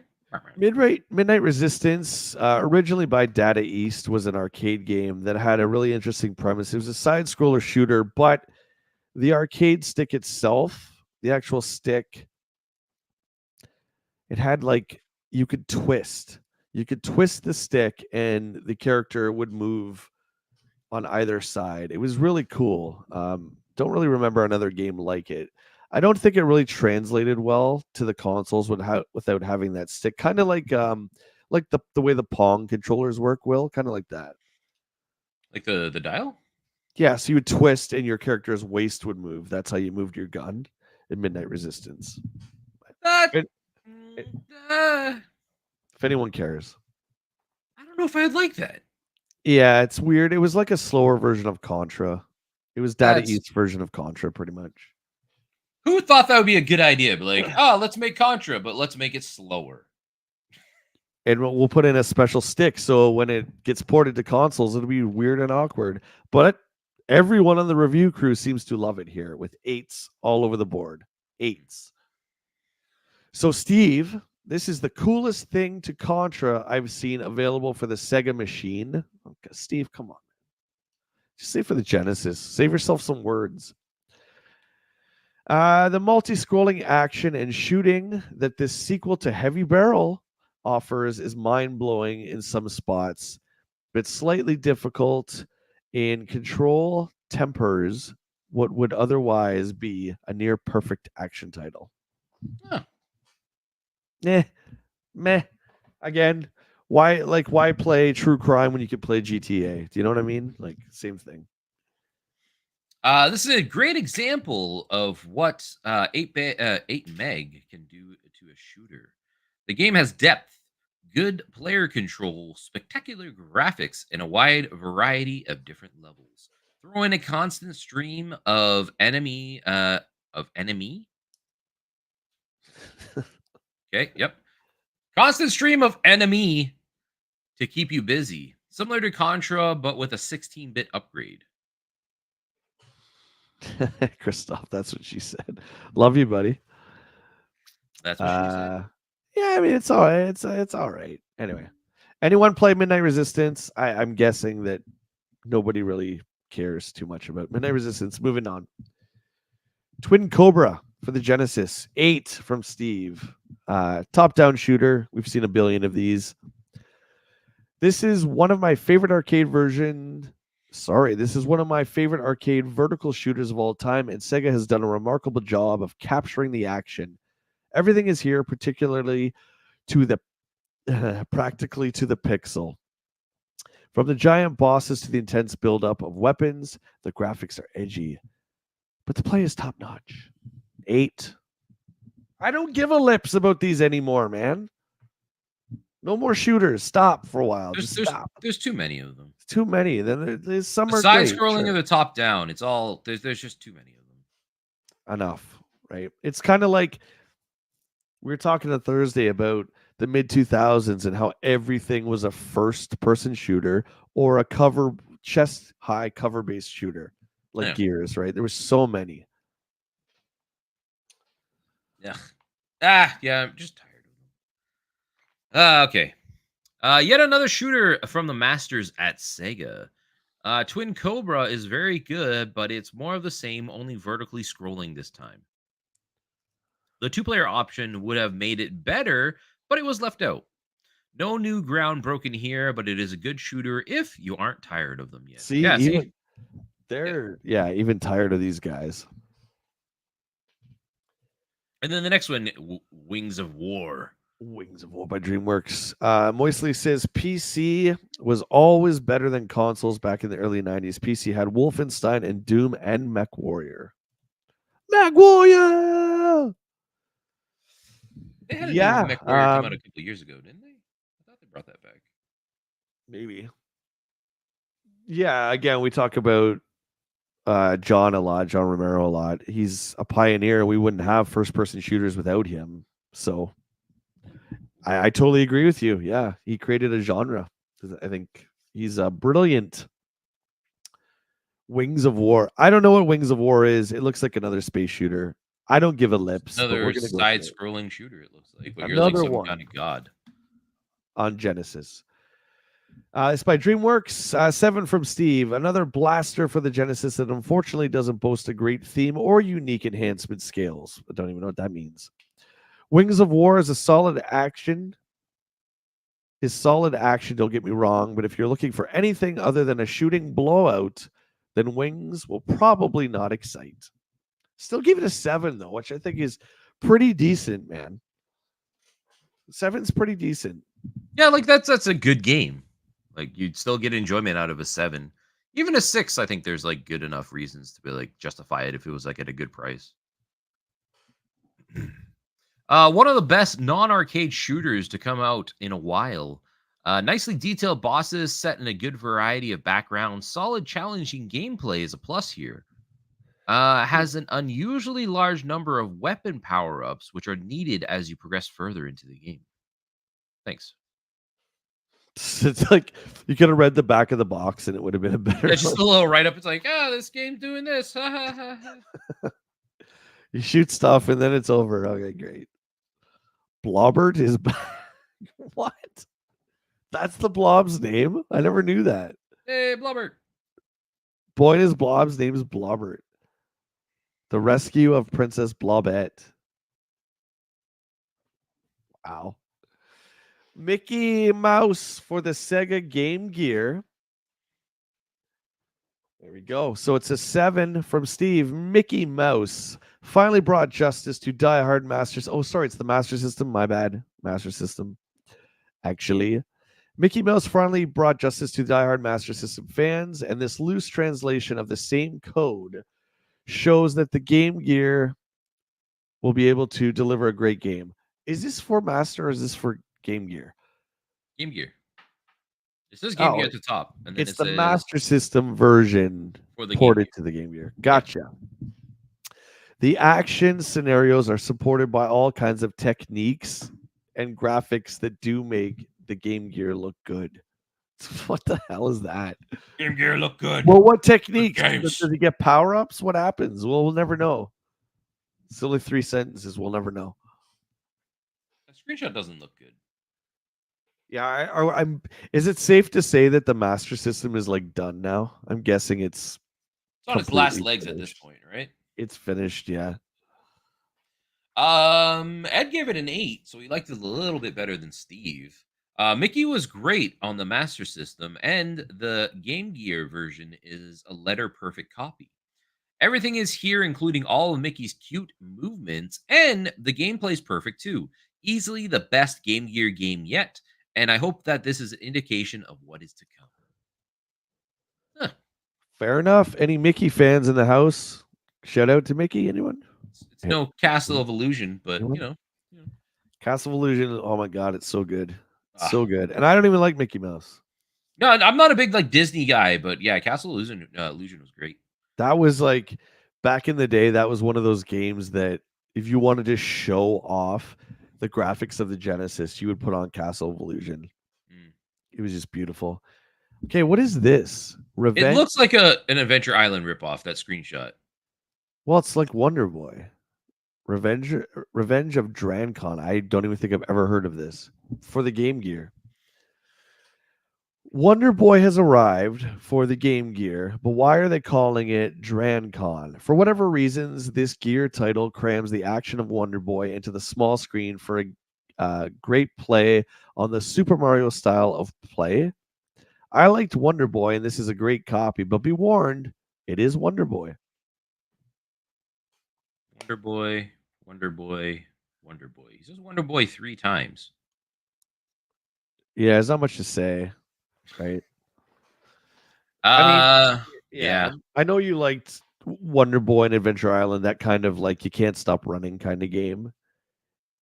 I know you're a big fan of Adventure Island, but I was never really into this. Wonder Boy was like one of the mascots of the Master System, and then he just kind of disappeared, and then he came back, and all of a sudden he was like, it was an RPG, and it was just really strange.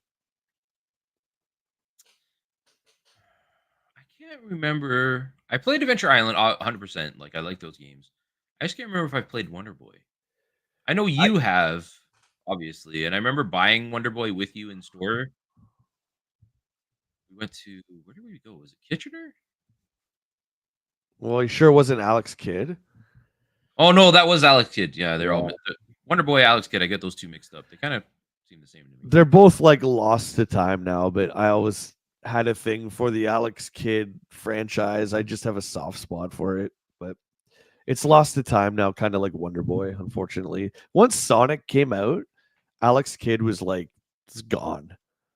We didn't see him again until Sega All Star Racing, and he was a hidden character that you had to unlock. Yeah, I'm gonna say we've seen a remake of the Wonder Boy games. Remember that came out like a few years back, but we haven't And seen there's anything from Alex an Kidd. Alex Kidd game, a remake of the first one. That was the last game I bought at EB before I left Really? I didn't for even know that. PS5. Yeah, Huh. yeah. Grab it. You I'll can read the next one. Yeah. you can read the next one. Yeah. Ed gave it a 7. Sounds like a sneaky way to sell more Wonder Boy games. You don't have to hide it. Wonder Boy is a decent game.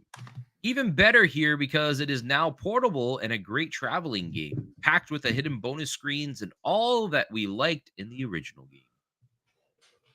So my issue with these reviews is they're not like reviewing DranCon. They're just saying, "Hey, it's Wonder Boy. If you like Wonder Boy, go play it." Yeah, you're not telling me if the game, if it's going to be good on the Game Gear that I just spent $200 on, if it's worth. They're just saying they're comparing it, which is why I think the reviews always should be better, considering that we had 21-page RoboCop spread a few issues ago. Yeah, like that was unnecessary. Yeah, we should definitely be getting that. Anyway, here's Alex Kidd for PS5. That was the Yeah, I've last never seen that. the Huh. last game I bought at EB Games. I like Boy, that he got artwork. goofy. But look at this. Look at this, Will. This is cool. So you open it. Oh god. Does it actually have a manual? Yeah. So you got Alex Kidd keychain, Oh, that's cute. I and like you that. got the Alex Kidd manual, a la Sega Master System, and Okay. They knew who they and were going at. Yeah. check this out. Right? You can flip it, Dun, dun, dun. so you can Awesome. make it Master System cover if you want. I don't like those Master System boxes. I will say I don't like the grid pattern they have on it. I don't like. The white grid. No, you don't Yeah, like it. not for me. But I know that you love that stuff. I think that's the one we went and found, isn't it? That day. I remember No, I that got box. the. Oh yeah, I think so. Yeah. I got this Pretty at sure. EB, but yeah, I bought an No, Alex Kidd the game too. actual Sega Master game. I think that's the one because I Yeah. just remember the box art on it. I think that's the one. And I commented on. I'm like, that's the box art. Yeah, the white grid. Yeah, they were known for that. Like that was like their signature. I don't mind it, but I certainly understand why people don't like it. It's kind of dull, Mm. right? Where are we? We're at the Punisher Punisher for the by Game Boy. LGN. Oh boy. So it looks like a Operation Wolf style game. For oh God, can you imagine playing a game like this on Game Boy? How difficult that would be. Is it Can't just even. like it looks like it's kind of like taking scenes from like the arcade version? Where you'd have like, you do the shooter on the screen parts and then you have like the side scrolling ones and then you have back. Yeah, it looks like it should have a light gun attached to it or Yeah. whatever. Awful. Based on the comic book character and modified from the NES version, the Punisher on Game Boy has our anti-hero blowing the place to bits with an assortment of weapons that are indeed very deadly. Not much new here in this Operation Wolf clone, and too repetitive. 4, which is a fail. Bum, Yeah, bum. you said it, buddy, right there. Mutron says Sonic the Hedge Pig. Play the first level and you play the entire game. You better be careful. I know there's Sonic fans out there. They'll come get you, man. And they're wrong. I don't like Sonic either, but the first game is fire. I will give it that. Ed gave it a 6. Operation Wolf Jr. is an okay Game Boy game. The cameo appearance by Spider-Man is a great idea. Sounds like one of our April Fool's jokes. And perhaps we'll see more. As a shooter, it's tough to see everything on the tiny screen. Great graphics and plenty to shoot at, though. Those are great graphics. Sorry, Game Boy fans. I'm just saying. Come on. Game Boy was a great system, but it was just technology wasn't there for it at the time. Vickman, love that Punisher game, but the NES version. Yeah, this is a translation of the NES port, or it's a port of the NES game, I should say. Is that it? That's it for reviews, I think. This is kind of neat. I think this is a new part here. The Electronic Gaming Monthly. Was it Vic and Tokai Oh present? yeah, So these are it like the is releases that are coming out. release. Well, not dates. We got release months, which is pretty big. Yeah, so June, these are the games that are all coming out in June. Yeah, yeah, I like this. This is cool. But you know these poor guys. Like if the developers like have to push it back a couple months, you know that they'll be getting those angry written letters. You told me that June Bill Elliott's NASCAR challenge is supposed to come out. Where is it? Do you remember we used to get that at EBA all the time? Yeah.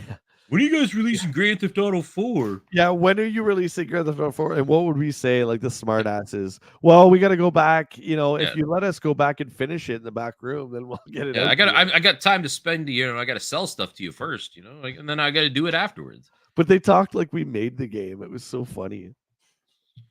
You see on the Nintendo one there, it has Noah's Ark. Yeah.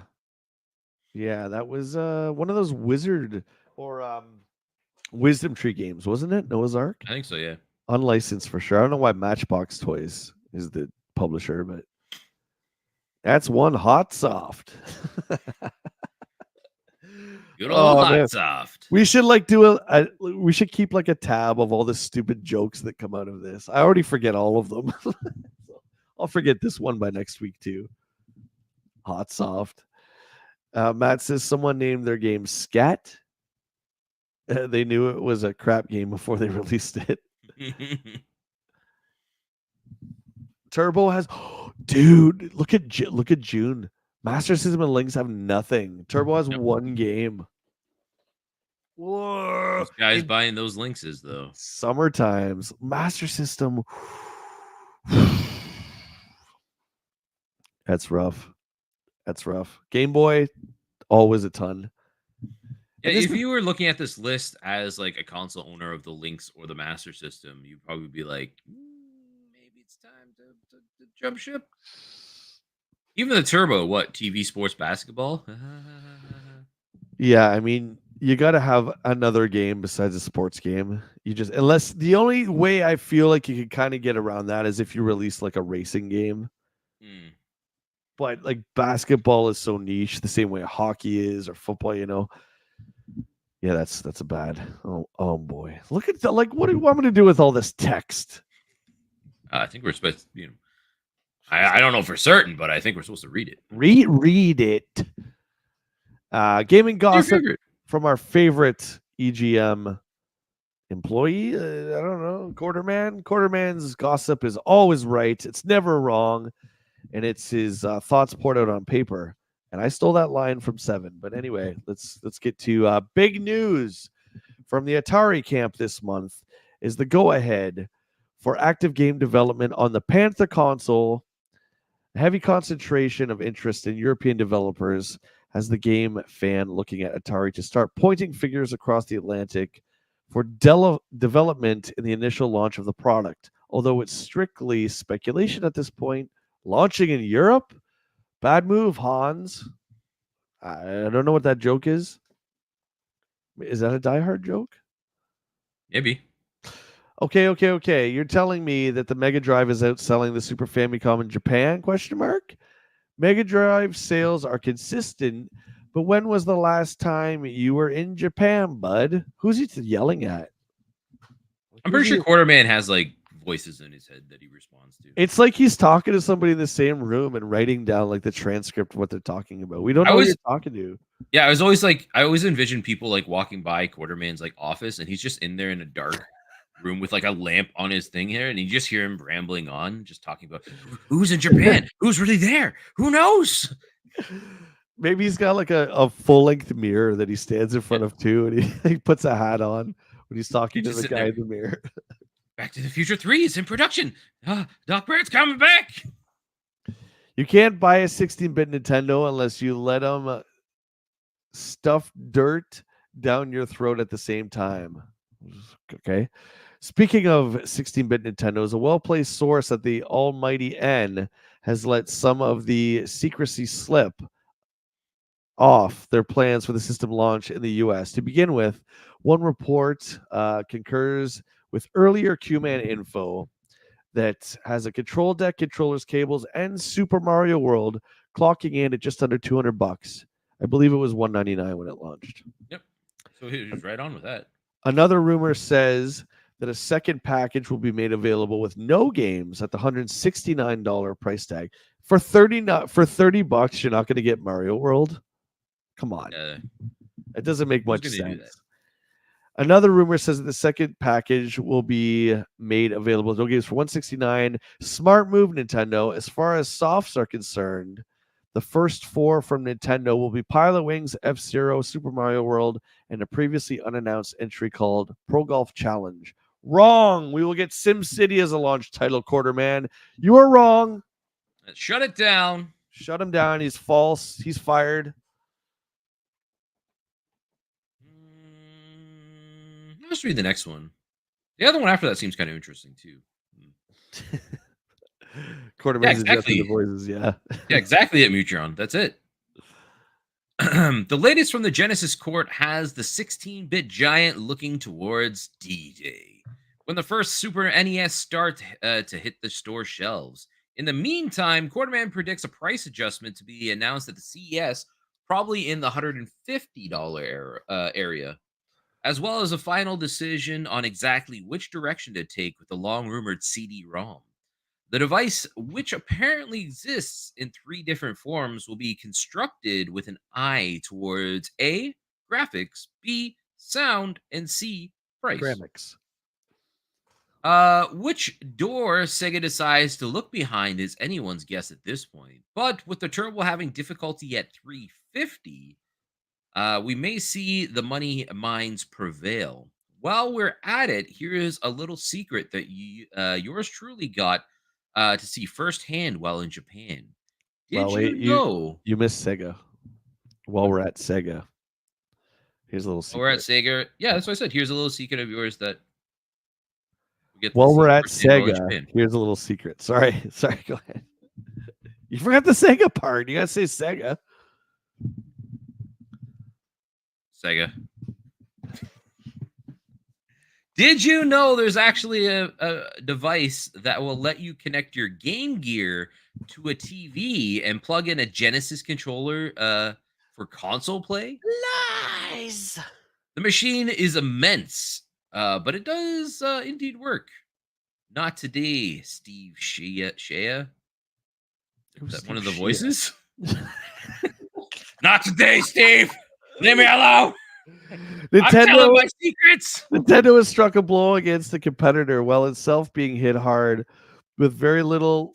What? With the very limp hand of Uncle Sam? Oh my God. Again, their suit with Tengen. Nintendo has prevailed, and we will be seeing the last of that company's better than average line up of software. Tengen plans to focus even stronger with Genesis wares in the future, so don't count this video game leader out. Well, they're a division of Atari, so that's why they're doing things bootleg style. Tengen plans to focus even stronger. I already said that. Just shortly after this move was made, Nintendo itself got hit with a $30 million settlement with the Federal Trade Commission that lets Nintendo get away without saying, "We did it," or pay any real substantial returns on the claim that they fixed the prices. They put the fixing over here. Everyone gets a $5 coupon. Sounds like the government is helping Nintendo sell more games. That's a government. You've been actually. Shay. Actually, it's pronounced. What did I say? Shay, William? You said she. Or did you say she? I said Shay. Whatever. You say Shay and she. She Shay? Shay she. It looks like you're stuck with the big one. The other big one. What? What other big one? Where are we? Oh, the top one? The first one. We could keep going if you want. We don't have to. We'll read it. Step right up for the ride of your lives, boys and girls. It's the one and only Quarterman here with a smart bomb full of goop collected for the most unsightly places throughout the electronic gaming world. Wow, I got through all of that. Holy hell. Q-Man starts the show today with some news sure to send portable players nuclear. Comerica, the armored accessory company from the Great White North that managed to weather the nastiest of Nintendo and pull their game genie out of its bottle, will be marketing the next handheld Nintendo Entertainment System that was shown to yours truly over a year ago. Look at the EG Express for the first pics of the portable. But for now, Mr. Q thinks that this is a safe to say that the ultimate in portable play may very soon become a reality. Page 2. Comerica is also looking to convert Game Boy users to the NES users, and at least the games you play. The Game Boy to Nintendo converter that was shown in a previous issue of EGM from Paul, the ultimate in high tech toys, that seemed to interface with the Nintendo. Oh my god, what kind of title is that? Betterman.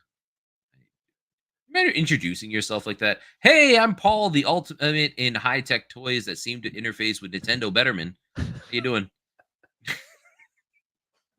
Hey, better man. May also get the go ahead with the one time joystick manufacturer. With a wide boy in my briefcase. Excuse me? Q Man Q Man sharing about that wide boy. What's going on, man? What's going on with Quarterman today? I can already tell you that the Game Boy games become even worse on the television. So don't look at Quarterman to be boasting over this. I don't care if you do spell your name as game over backwards. You're a total wimp.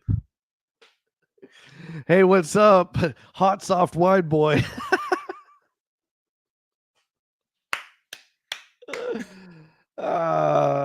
So good. Nintendis, the ruthless terrorist organization, brought to you by the U.S. government. Okay, Quarterman, time for your meds. Matt says with the wide boy. That's what she said.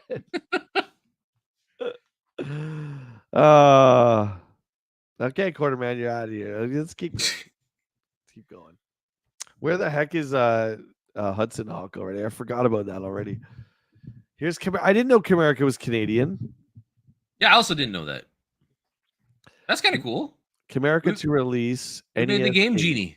Oh, Canada. There was a portable Nintendo and Game Boy converter also growing. Well, yeah, Nintendo's going to put a big no on that unless they bought that and that became the Super Game Boy. This thing never got released. I found a prototype in the wild though. Look at that thing. Like look at the photo is like someone took a picture of a picture. That's how top secret this is. The Express. Look at this thing. It looks like an intercom like on a wall. Or looks you gotta like, buzz in to play 1943. Yeah. Sir, can I play 1943, please? The old apartment. Hey, it's me. Come on up. Hey, you got that Express with you? Hit the button. Plug in that controller. Open the door. The NES Game Boy adapter allows you to play your Game Boy carts. Yeah, well, I mean, we saw one of these on the GameCube and on the Super Nintendo, but this thing did not see the light of day. There you go. You want to talk about an expensive prototype? Anyone who has this thing. That'd be cool. Pretty cool. Would you want to play, like, think about this back in the day, would you have wanted a portable to play NES games? So it would be like the Turbo Express for Nintendo.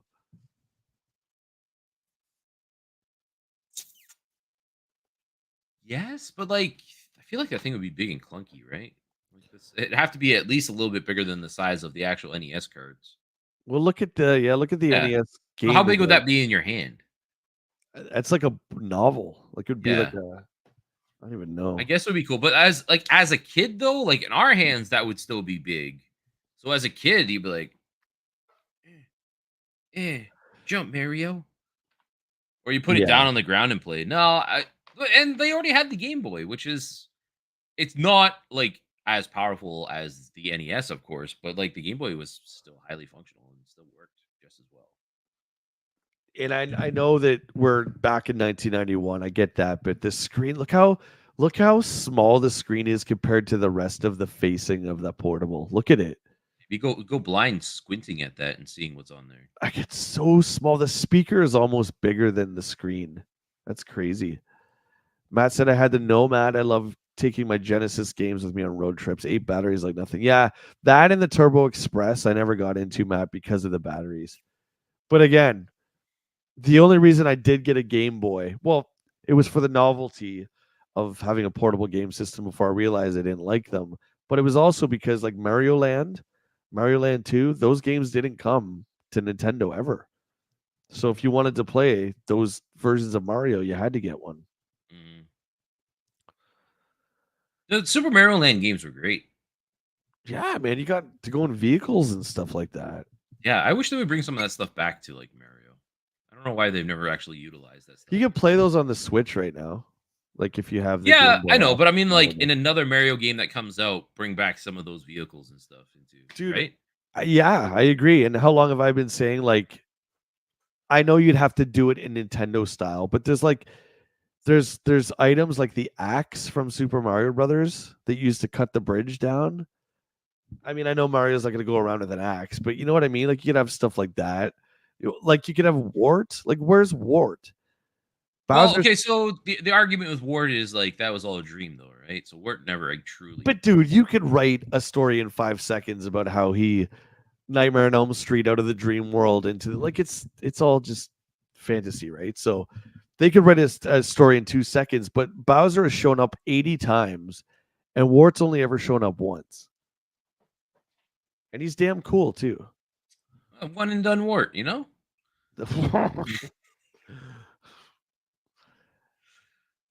Okay. Next wave. Snow Bros. Rare, expensive NES carts. Snow Brothers has always been up there. This is a later release, right? Yeah. Yeah. We're I never played that one. 91 now, so we're getting up there. For NES is getting up there. This year we're gonna have the Super Nintendo released. Smash TV. It was interesting. Smash TV. You needed to use, I think, both controllers. I think because you had to use both D-pads to move. Am I correct on that? I might be incorrect. I think I'm incorrect on that. Moving on. Huh. Rocket Cats. This is all the stuff coming out. I don't know what High Speed is. A pinball game. Tailspin. That was a good game for Turbo that showed off what the graphic abilities of the Turbo graphics were. As you can see on the bottom picture there, we got, I don't know any of the characters in Tailspin, but we got bright, huge cinematics with them. And I remember thinking, yeah, don't count Turbo out just yet. Plus, they were getting Disney licenses. Unfortunately, I think it was just too little too late. There's a Darkwing Duck on Turbo Graphics as well. Absolutely nobody cares. Nobody cares. Hey, Dinoland. Pinball game, isn't it? Oh, Genesis. Okay. Oh, it is a pinball one. I think I played this. Dino Land sounds dumb, but I'm not a Dino guy. Crackdown. That game. They stopped showing that game. No one cares. GG. Oh, Game Gear Shinobi. Never played this. It looks like Revenge of Shinobi with some new levels to it. Interesting. Anyone play this who had a Game Gear? I'm interested to know about it. So they brought back the popular Shinobi character and put him in a brand new original game. Yeah, so it's the character from Revenge of the Shinobi. That's pretty cool. I wasn't allowed to have a Game Gear. The one we got after this was, I think it was Shadow Dancer. So that's pretty cool.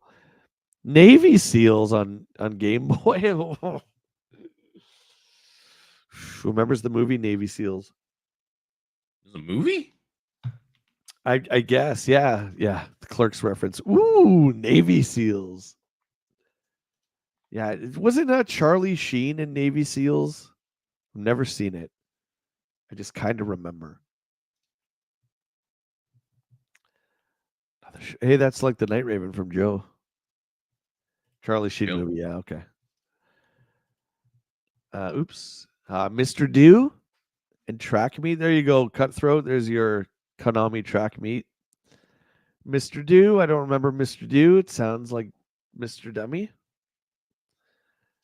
Here you go. So I'm surprised that you haven't said that you wanted to go after these games, Will. I do, but they're on the list. They're up later there, on the. especially 3 and 4. Woo! You're looking for the box too. But you said, I believe, that you're willing to sacrifice the box for, say, something like Chrono Trigger, right? Yeah, I feel like I would. Yes, because like when you get up to some of these price points, like I can't justify for Chrono Trigger like $700-800, right? Like as much as I would love to have that, like a full complete in box Chrono Trigger is just way out of my means. Yeah, like we saw at this last store we were at, it was 1,300. But Chrono Trigger, like a lot of the Square games, has that map. The map really is usually the thing missing the most out of all the games, especially if Chrono Trigger was rented out, the map would have been gone. If they even put it with it, they probably tossed it. Yeah. But the map, if you put the map with it, you're adding another part that you have to complete. As you know, I think you got the map with both your games, right? At Big Time Gamers?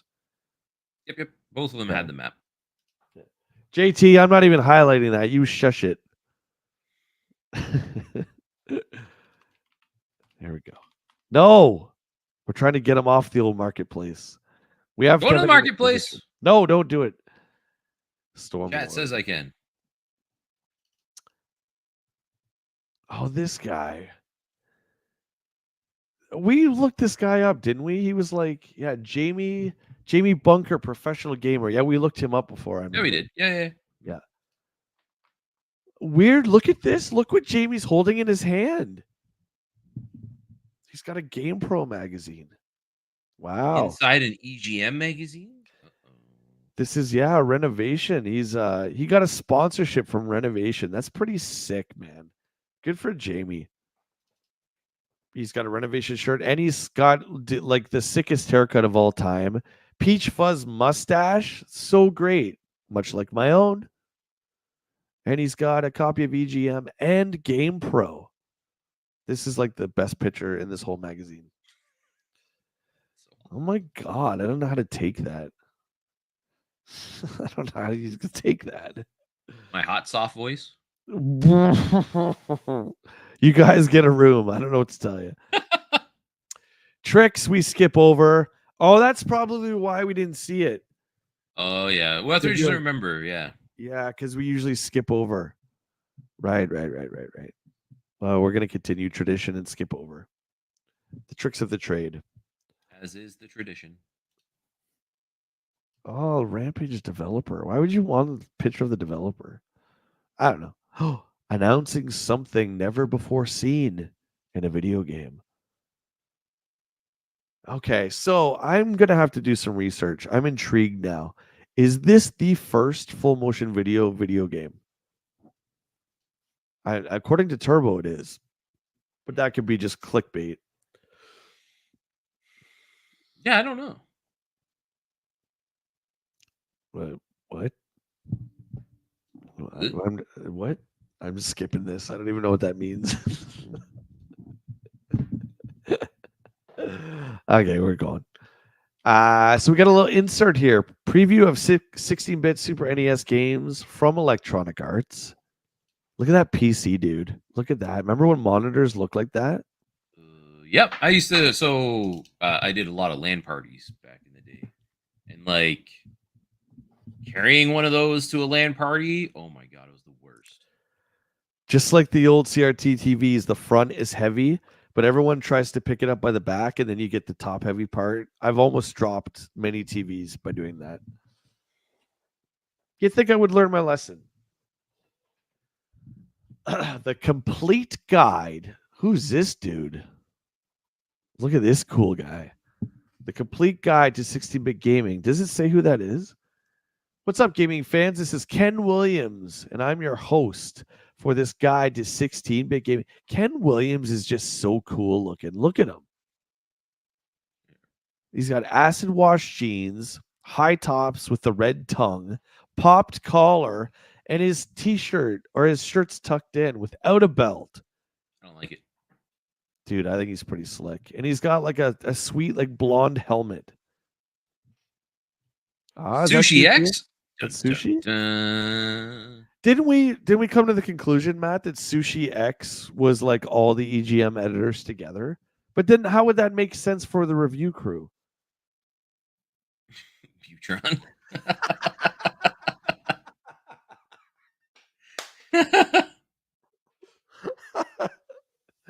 Oh, dude, that's so good. He was eaten by his own genes. JT, pretty fly. Oh my god. That's where Dexter from Offspring got the idea.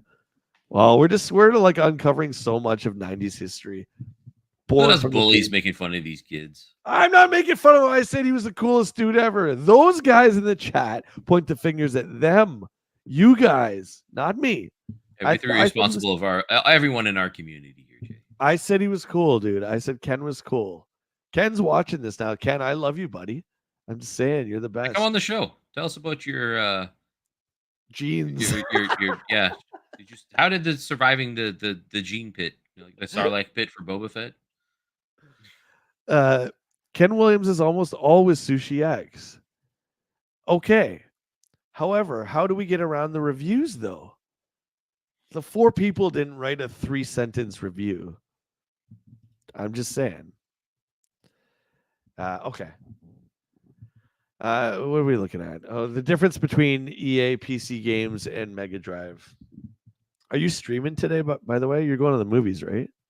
No, I stream at 2, and then we're going to movies tonight. I got a movie showing at 7 today. Oh, 7 for Daredevil versus Wolverine or whatever. Robert Downey versus Doctor Doom or whatever. Okay. Easy, Doctor Dooms. A new 16-bit system is born. So, for those of you who don't know, I'm going to educate you. Actually, the Genesis had a stronger processor. Well, at least it could run the EA Sports games better, because I remember playing versions of Madden and NHL on the Super Nintendo, and it was always really choppy. So I'd say the colors were better, but the game itself ran smoother on the Genesis. It just did. Oh my god, look at this guy's still going with this. He can't hear you, Jay. He was stonewashed back in 84. Ken Williams is really Charles in charge. That's come on, Cutthroat. Come on, buddy. Scott Baio. If you're gonna wax the intellectual, come on, Scott Baio. Scott Baio. Pains, how you doing, man? Welcome on in. Cheers to you, buddy. Does that name sound familiar? Who's Scott Baio again? Charles in charge. Oh, right. He was Charles in charge of Nicole Eggert, Mega Babe from the 80s. I guess he was the babysitter. I haven't watched that show since it was on, so I have no idea.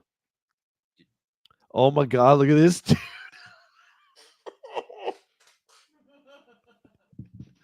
Yo, gaming fans, this is Martin Alessi, and I'm going to help show off some amazing functions of the Sega Genesis 16-bit system. Look at Martin, don't give a lips. Martin's gone with the tapered acid wash and the Cosby sweater, the sweet mullet, and the peach fuzz. He looks like... you used to have a mullet?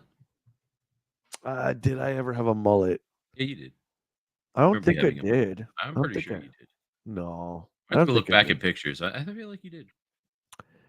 If you count like the Dave Grohl like Beatles cut, that's not a mullet though. It's like more like Luke Skywalker. Oh, that's like a...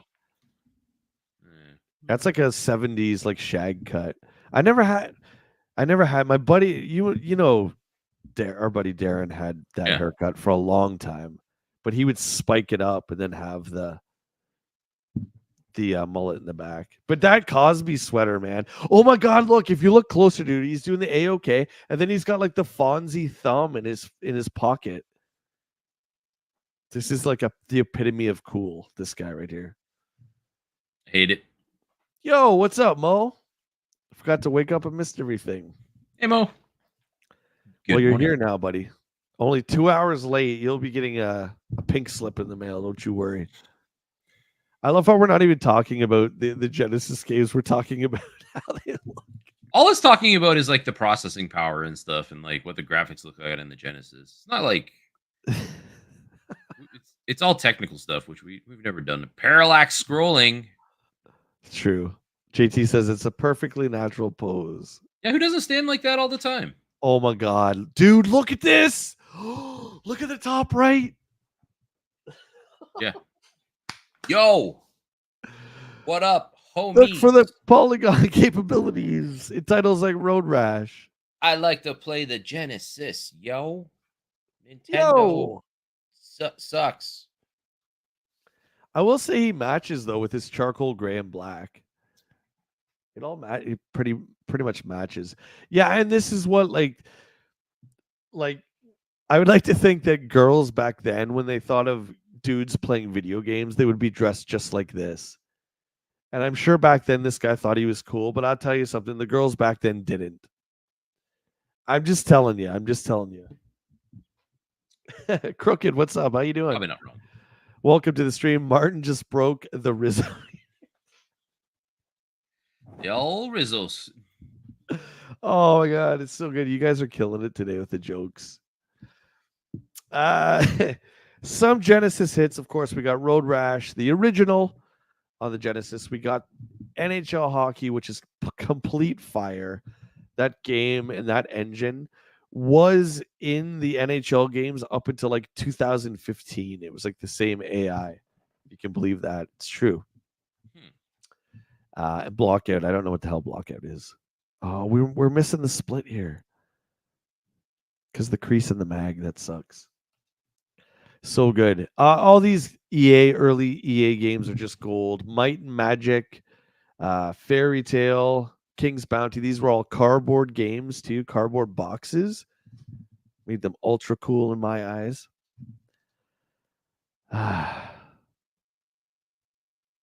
Centurion, okay. Oh my god. Hi, I'm Mike Riley. This is like when you when you were walking to Electronics Boutique in 1993, this is how they had to dress. Like the typical 90s electronic salesman.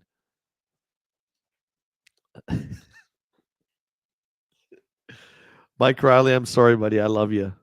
But you're the least cool. Look how he's like got his like casual pose here. He looks like Conan O'Brien a little bit. A little bit, yeah. Yeah, this is like a 3DO spokesperson for sure. He's barely even smiling. He's just kind of. Hey, kids want to see some puppies. All right, we're gonna move on. Oh, look at the floppy, the EA floppy. So we're not looking good. at Mike's floppy. No, we're not looking at Mike's floppy. Slayer fire breathing zombies, rescue a mermaid, and master martial arts under one roof. Babbage's. Shout out to Babbage's. How I miss you. You were devoured by GameStop. I'm sorry for that. Funko Land, Babbage's, EB Games, all devoured by GameStop. Wow. That monster. Freaking International GameStop. Outlook.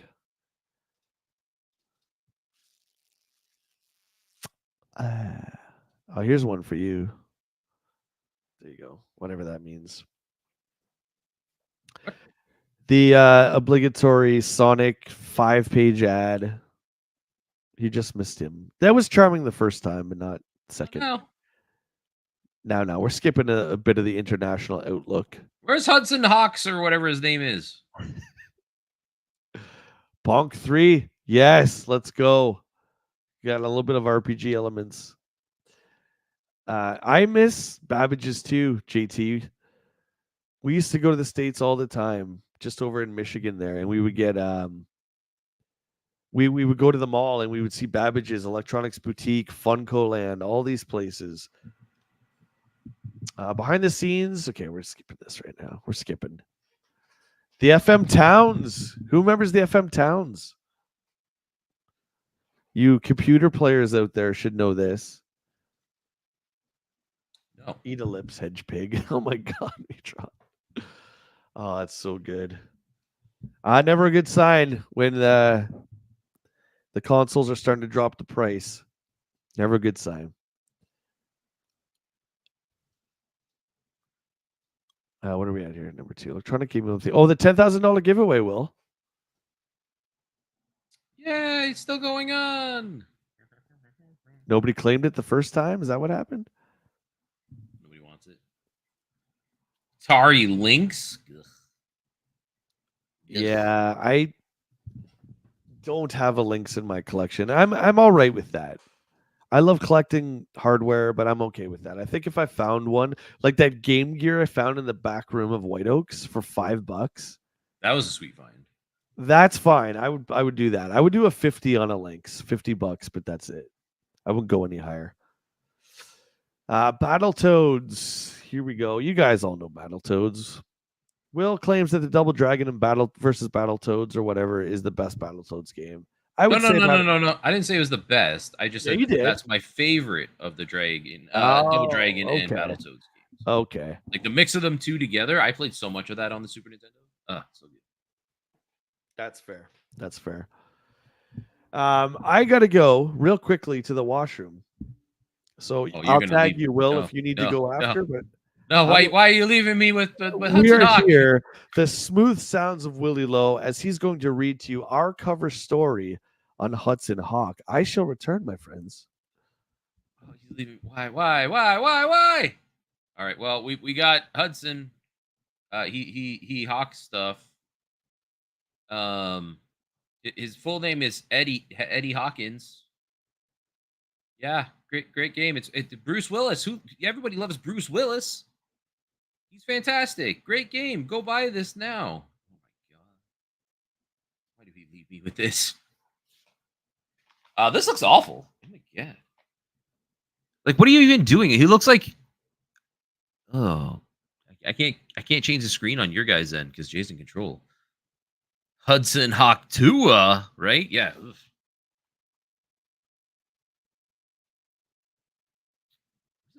He looks like Spider-Man. Are we actually just playing Spider-Man? What is this? He's a greatest cat burglar. This was until ultra rich and mega trendy Darwin and Minerva Mayflower forced him out of retirement. Darwin and Minerva Mayflower.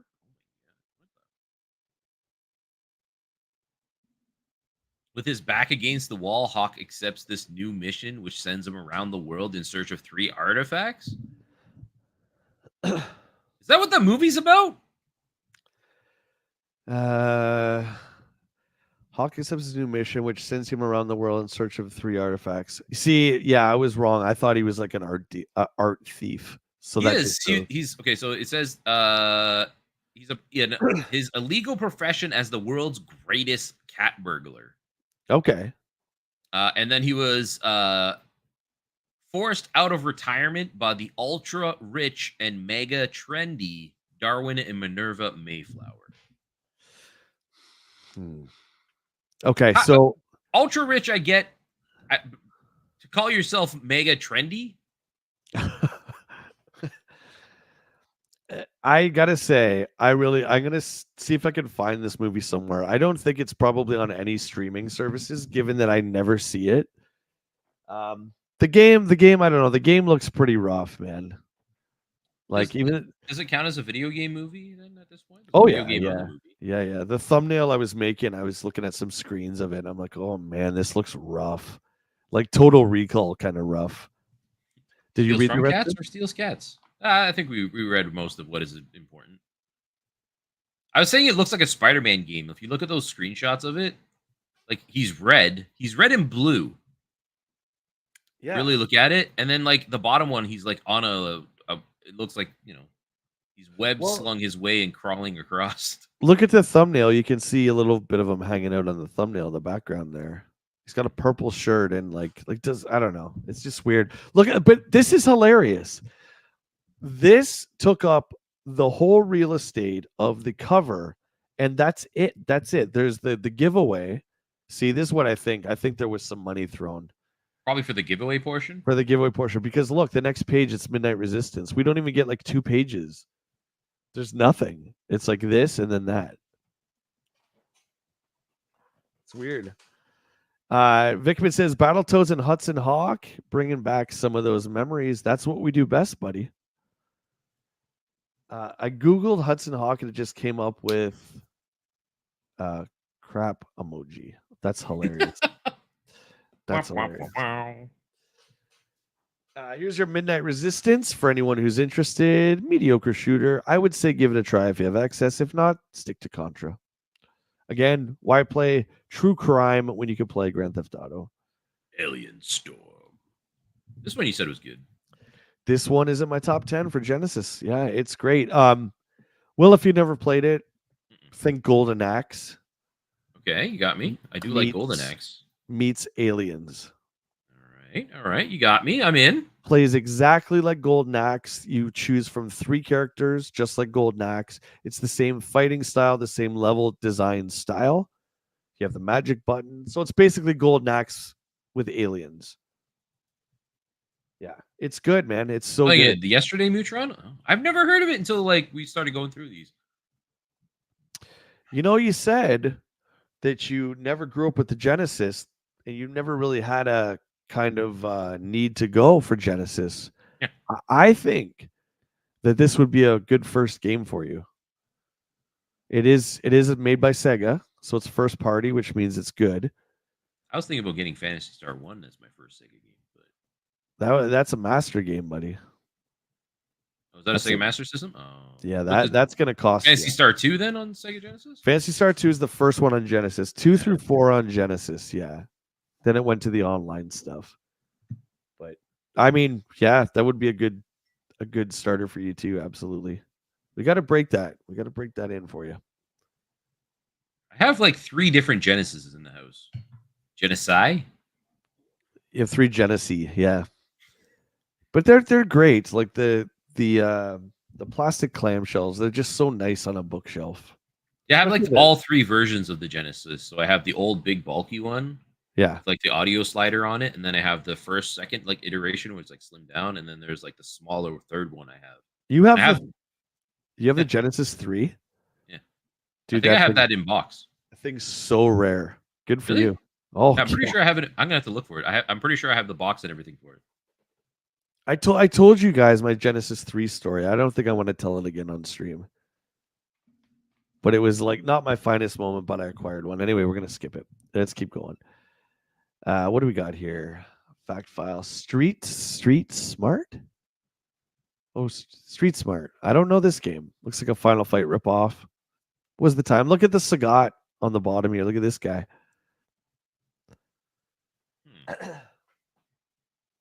Tell us. What's in it for me? What's in it for me there, Buster?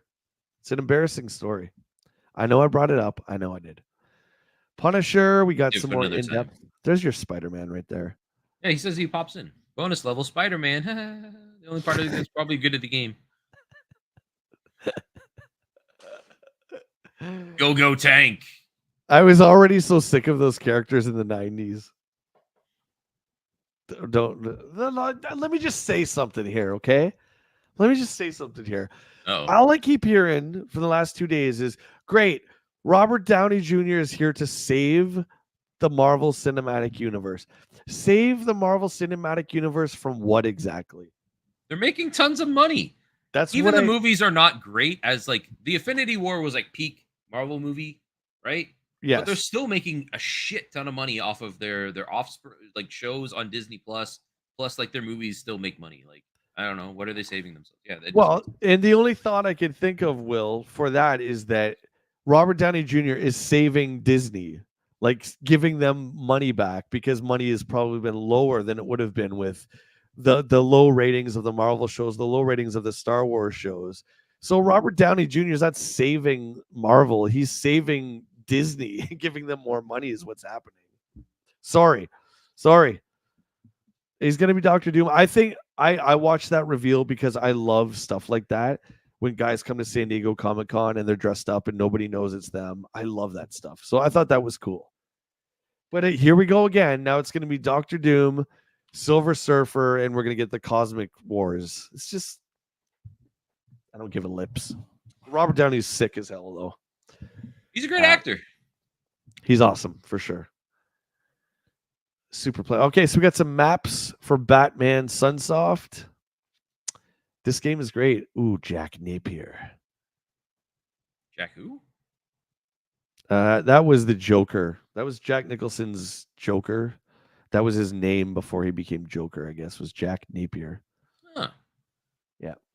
I think that's one of the few times we actually learned Joker's actual like alias. So is that just in like the Burton universe, or is that like canonical? Like, if you're going for it? Like from my understanding, like the Joker is just like the persona somebody assumes eventually over time, right? So like the Yeah. Joker means generational, just like how Batman has become generational now. Well, but Batman traditionally is Bruce Wayne. Yeah, but like there's what the hell was the future Batman when like Bruce Wayne's old and crippled and he trains a mentor? Oh, Batman Batman Beyond? Beyond. That's it. Yeah. Yeah. And then there's like a Yeah. new iteration of the Joker in there as somebody who's like taking the mantle. Okay, so JT says, excuse me, guys. JT says that's not from the comic. Okay. Matt says Napier. Yeah, that's only the Burton movie. Okay. Yeah, because I didn't think we ever learned who Joker was in the superpower days. Bimmy Power Flower Farts. New Superman. What? Christoph, I love you, buddy. Oh my God. It's like the best. That's the best joke of the day.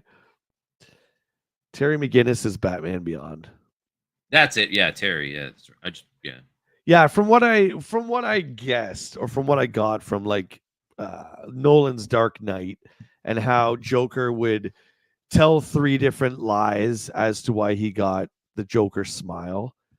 That led me to believe that Joker's origin will forever be a mystery. It's like, well, what's the truth? What's the right one, right? Nobody knows, right? Oh, look at this guy in his pool. Look at this guy. Hey, Jeff, how did Marvel's Rivals go last night?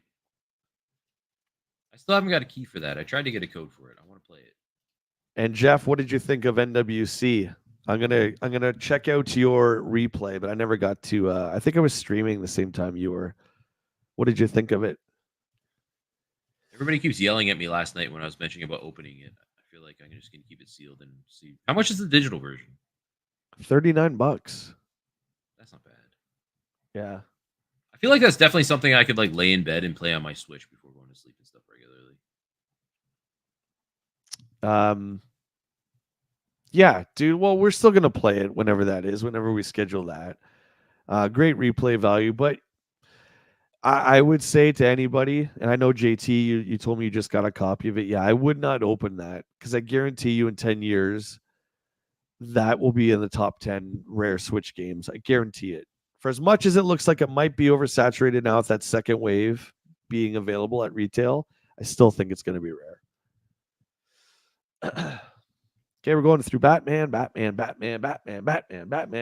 Anyone want to call the Toho video game hotline? Now's your chance. I'm not responsible for long distance charges. I wonder if they have hot softs. What do you think about this, Will? So we know the game over section is the end screens. So like after they've beaten the game. We don't even have Super Nintendo in North America yet, and they're showing us the ending of Super Mario World. Can you imagine if they did this today? They would get roasted. You think so? I do. Spoilers, dude? The way people feel are like with spoilers? Yeah, but it seems to be such a common occurrence recently. I don't know. I've been talking with somebody with this for like shows. Like if you follow like a social media account for like let's say we watch Ashley and I watch the House of Dragons, the prequel to Game of Thrones stuff right now. And their media site, if you don't watch it like the day one, the immediate next day, they have like stuff that happened in that episode already. And I'm like, what if somebody couldn't watch it on Sunday? And like, they come on social media just to like look around on their break and then like, oh, look, spoilers. Okay. And this is coming from freaking official media accounts. Yeah. Well, I'm sure you've seen the Deadpool Wolverine. It must have been a Disney ad that said, shush, don't spoil Deadpool this weekend or whatever. I've been avoiding it as much as I can because I don't want to spoil anything. All I know is there's a lot of cameos and it's all fan service, which is fine. I don't know anything like about it, though. I don't know if you've watched the Deadpool movies. I love the Deadpool movies. They're probably my favorite like of the Marvel franchises, which they're not like directly Marvel, I guess, at the time. I don't know. The Well, they Universal, are now. they are Finally, now, yeah, yeah. because like Disney owns Fox now, right? So they're all one thing. But those movies, like Ash and I watched them recently to get up for the new movie, and like they're still great, fantastic, and I'm super excited for this one. I don't. I don't really want to be a downer because everyone is in love with the new movie. I don't have a problem with it. I don't think Deadpool's that interesting of a character. That's basically it. I watched the two movies. They were good. They were fine. But if this was on Netflix right now, I would watch it today.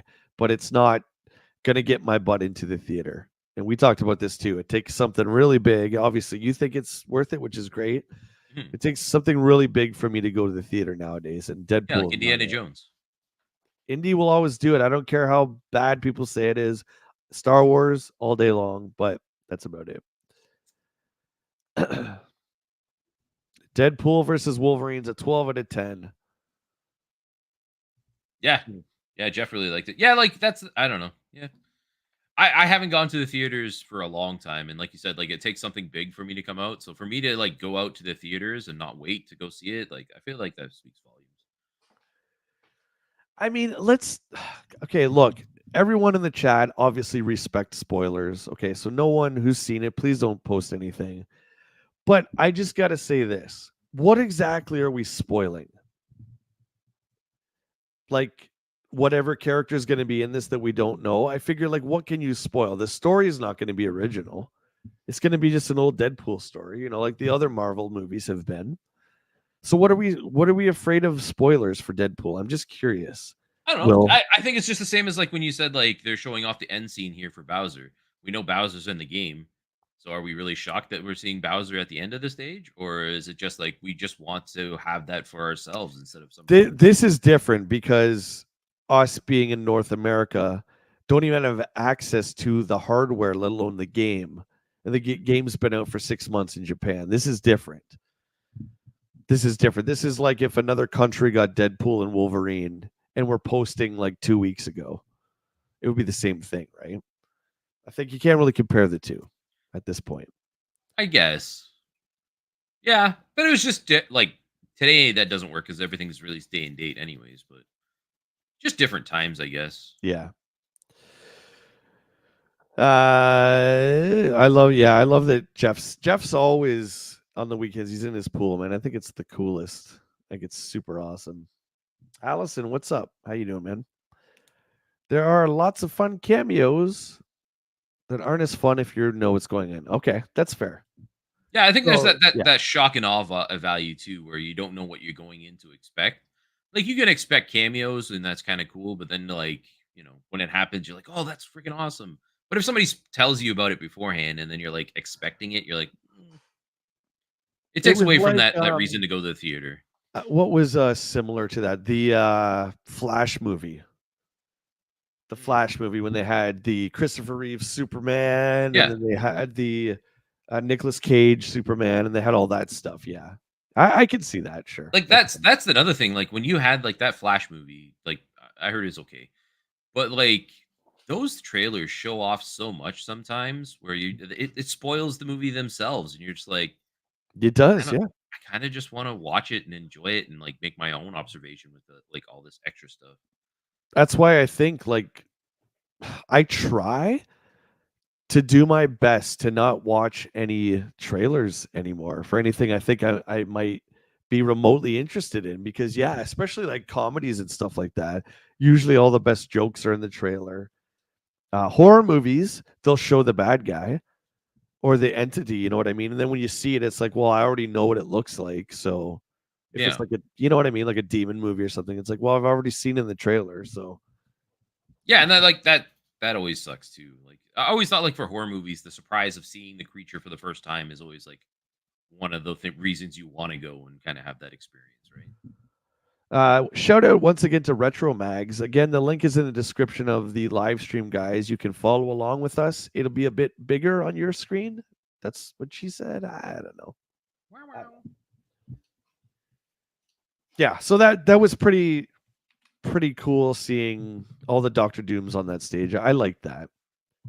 I like that. But I guess my big gripe is the idea that Disney is looking at these shows as failures. I don't like how we talked about this in games all the time, Will, how the bar keeps getting higher and higher and Yeah. higher. And if it doesn't reach that, it's considered a failure. I think that's crazy, man. Yeah, and that's true. Like that's something we've seen in like you said, the games industry and stuff. Like Square Enix is very, very notorious for doing that, where they had set really unrealistic sales goals, and then they don't like meet it, and they're like, "Oh, we failed. We didn't do it." Like comparing like some of the Final Fantasies, like Final Fantasy is always a big sell, right, and draw, and like Final Fantasy 16 did really well. But then when you compare it to like Final Fantasy 7, like the remakes and the rebirth and stuff like that, like that's kind of hard to compare because like there's such a big draw for Final Fantasy 7 and like huge Yeah. fanfare. Like you can't expect Final Fantasy 16 to sell the same or above that as much as like that kind of franchise. But they don't seem to see that. They just say like every time they just want more and more and more and I would have liked to have seen a Fantastic Four movie come out that has Doctor Doom, but that the bad guy is like a completely new right. Somebody has created this new Marvel villain. I've been saying that for a while with a lot of things. I would just like to see that. I think you can have the legacy characters in it, but again, it's versus Doom, and then Surfer's going to come. That means Galactus will be around the corner. For the second one, it's just like, well, they already teased Galactus for the new Marvel show, right? Like that's the Marvel no, so the Fantastic Four show coming. well, Uh, you can't have Fantastic Four without Galactus. You yeah, can't, but I'm right? just like the So, show is like based off of. Somebody said it's more like a sitcom. So oh, it's like Fantastic Four, but like an '80s like sitcom, that right? Wanda, like the Wanda show, right? I never saw that, but I know Think that that's was how it's like, supposed. There's apparently a comic book series. Like you guys don't know. I don't read comics or something like that, but it's like supposed to be based off of that. I guess I don't know. It seems mm, kind of weird. I do love Pedro Pascal though. I think he could be a Mister Wonderful, Mister Fantastic. he's what, Doctor Lunch or whatever. He's the stretchy guy, right? Yeah, Mister Fantastic. Yep. I thought that was supposed to Reed be Richards. John Krasinski, wasn't it? No, so he was in that the Wanda movie. No, the Oh, Doctor Strange. That's Doctor right. Strange. Yeah, he was in there as An alternate Reed Richards. universe, Mister Yeah, because Fantastic. that's what they're in now, right? Like they're in the multiverse. Oh my God, they're in the lazy verse. That's where they are. So wait a minute. So are you trying to tell me that like Robert Downey's not Iron Man, right? Like he's Victor Von Doom. Like he has nothing to do. Like this is not like an alternate version of Iron Man who became Doctor Doom, is it? Oh, Does anybody know? you're asking the wrong person on that one. I only know this that it happened because Matt told me about it in Twitch last night. Buddy, thank you for the $10 super chat, Mutron. I appreciate that. And he says, and just like that, he was gone. Much love, my dudes. To you as well, my friend. Again, have a great vacation with you and the little Mutrons. And we'll see you when you get back, man. Much appreciated. Safe travels, Mutron. Real quick before we go, does anybody know if Downey is supposed to be Victor Von Tony Doom. Tony Stark alternate version where he's Doom, or is it just supposed to be? It's just Victor Von Doom and it's just Robert Downey. Does anybody know? If not, we're gonna just forget it and who cares? I'm just curious. Yeah, I'm obviously curious. you don't care. You hate Marvel. I don't hate Marvel. Why? Kind of. I'm just tired of the same stories. Okay, so Vickman says he's supposed to be Iron Man from another universe. Well, I mean, because when he's on the stage at Comic Con, he says new mask or something. And then I just saw people speculating that it's a multiverse version of Tony Stark. JT would know if he's still here, but Yeah, there's something to do with like there's a what if comic book version of Tony Stark becoming like donning the mask of Doctor Doom or something like that as well, or that may it's be like loosely possible. based Yeah, on this. Yeah. Doom wears it because he's disfigured. Hmm. That's why he wears the mask. But anyway, I thought it was the cool unveil at Comic Con. I thought that was really I awesome. know a lot of people hate it, and I do agree. Like there's that whole thing where people like it could have been like a new breakout role for another actor instead, but there seem to be enough people excited just to have Robert Downey Jr. back within the Marvel verse. And not just Well, like, hey, Iron Man, like Tony Stark, he's alive again. Hi. yeah, I mean, after that second Thanos movie, all the big actors were just kind of gone, right? Uh, Mutron says, "See you in a week. If you can't be good, be careful." Or Batman, be Batman. Indeed, Always be brother. Batman.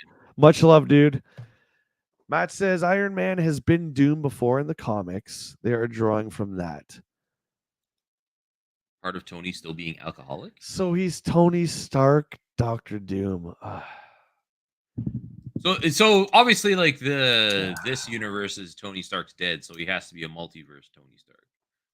See, dude. Is this how they bring back Iron Man then? So is this like they find out that he's like Tony Stark, and then they try to like bring him back and like bring him around, and then he's like, oh, he becomes Iron Man again. Is this how they bring back Iron Man? Because everybody wants Iron Man back. Listen, this is what happened, okay?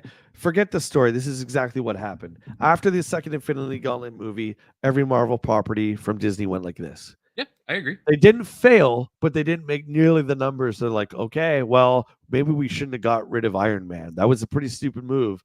So let's bring him back this way. That's exactly what's happening. Make no mistake, especially since this here, if what Matt says is 100% accurate, we're going to get an alternate version of Tony Stark as Doom.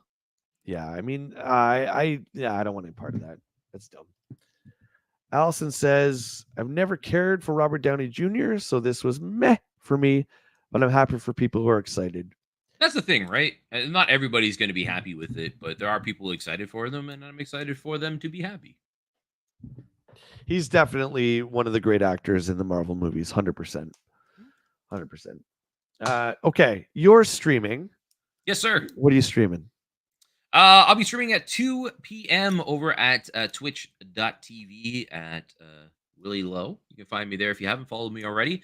Every Sunday, we play a game called Palia. It's a nice cozy farm kind of collectible game. It's pretty fun. I like it. It's just kind of a nice day where I can just chill, relax with the community, and have fun. Otherwise than that, I'll be back Wednesday and then Saturday, Sunday of next week playing probably some more Once Human. And maybe some No Man's Sky. I've been really liking that again. Are you gonna play Grand Theft Auto with us this week? I have it installed. Okay, well, it's going on the schedule. That's all I'm saying. I didn't say yes or no. I have it installed. And I'm gonna be doing a stream for my birthday. My birthday is on Tuesday, but I think the stream is gonna be on a Wednesday because Will and I might be taking a couple trips Monday and Tuesday. So I think we're gonna do it Wednesday. I'll put that up on the schedule. Duke, sir, how you doing? The Tuesday ones, dude. Who's talking about Monday? Well, Monday we're doing the arcade, and then we might be going somewhere else, right? Tuesday? No, Monday, Tuesday, maybe. Well, I guess we'll find out. We'll figure it out. Yeah, I'm waiting for confirmation from the store owner if he's going to be there Monday or Tuesday. So anyway, okay, we're out of here. You guys can find me. I'll be back Wednesday through Sunday again. Sorry for the altering of the schedule. The Thursday night video game versus will now be coming to Sunday mornings, and Will and I are going to alternate that and kind of tag team it together. So the Thursday night thing, again, it's just a little too much for me, guys, throughout the week. So I'm going to move it to Sundays. Love it. What does Matt say? I love it when Jay says he and Willie are doing things, and Willie looks confused.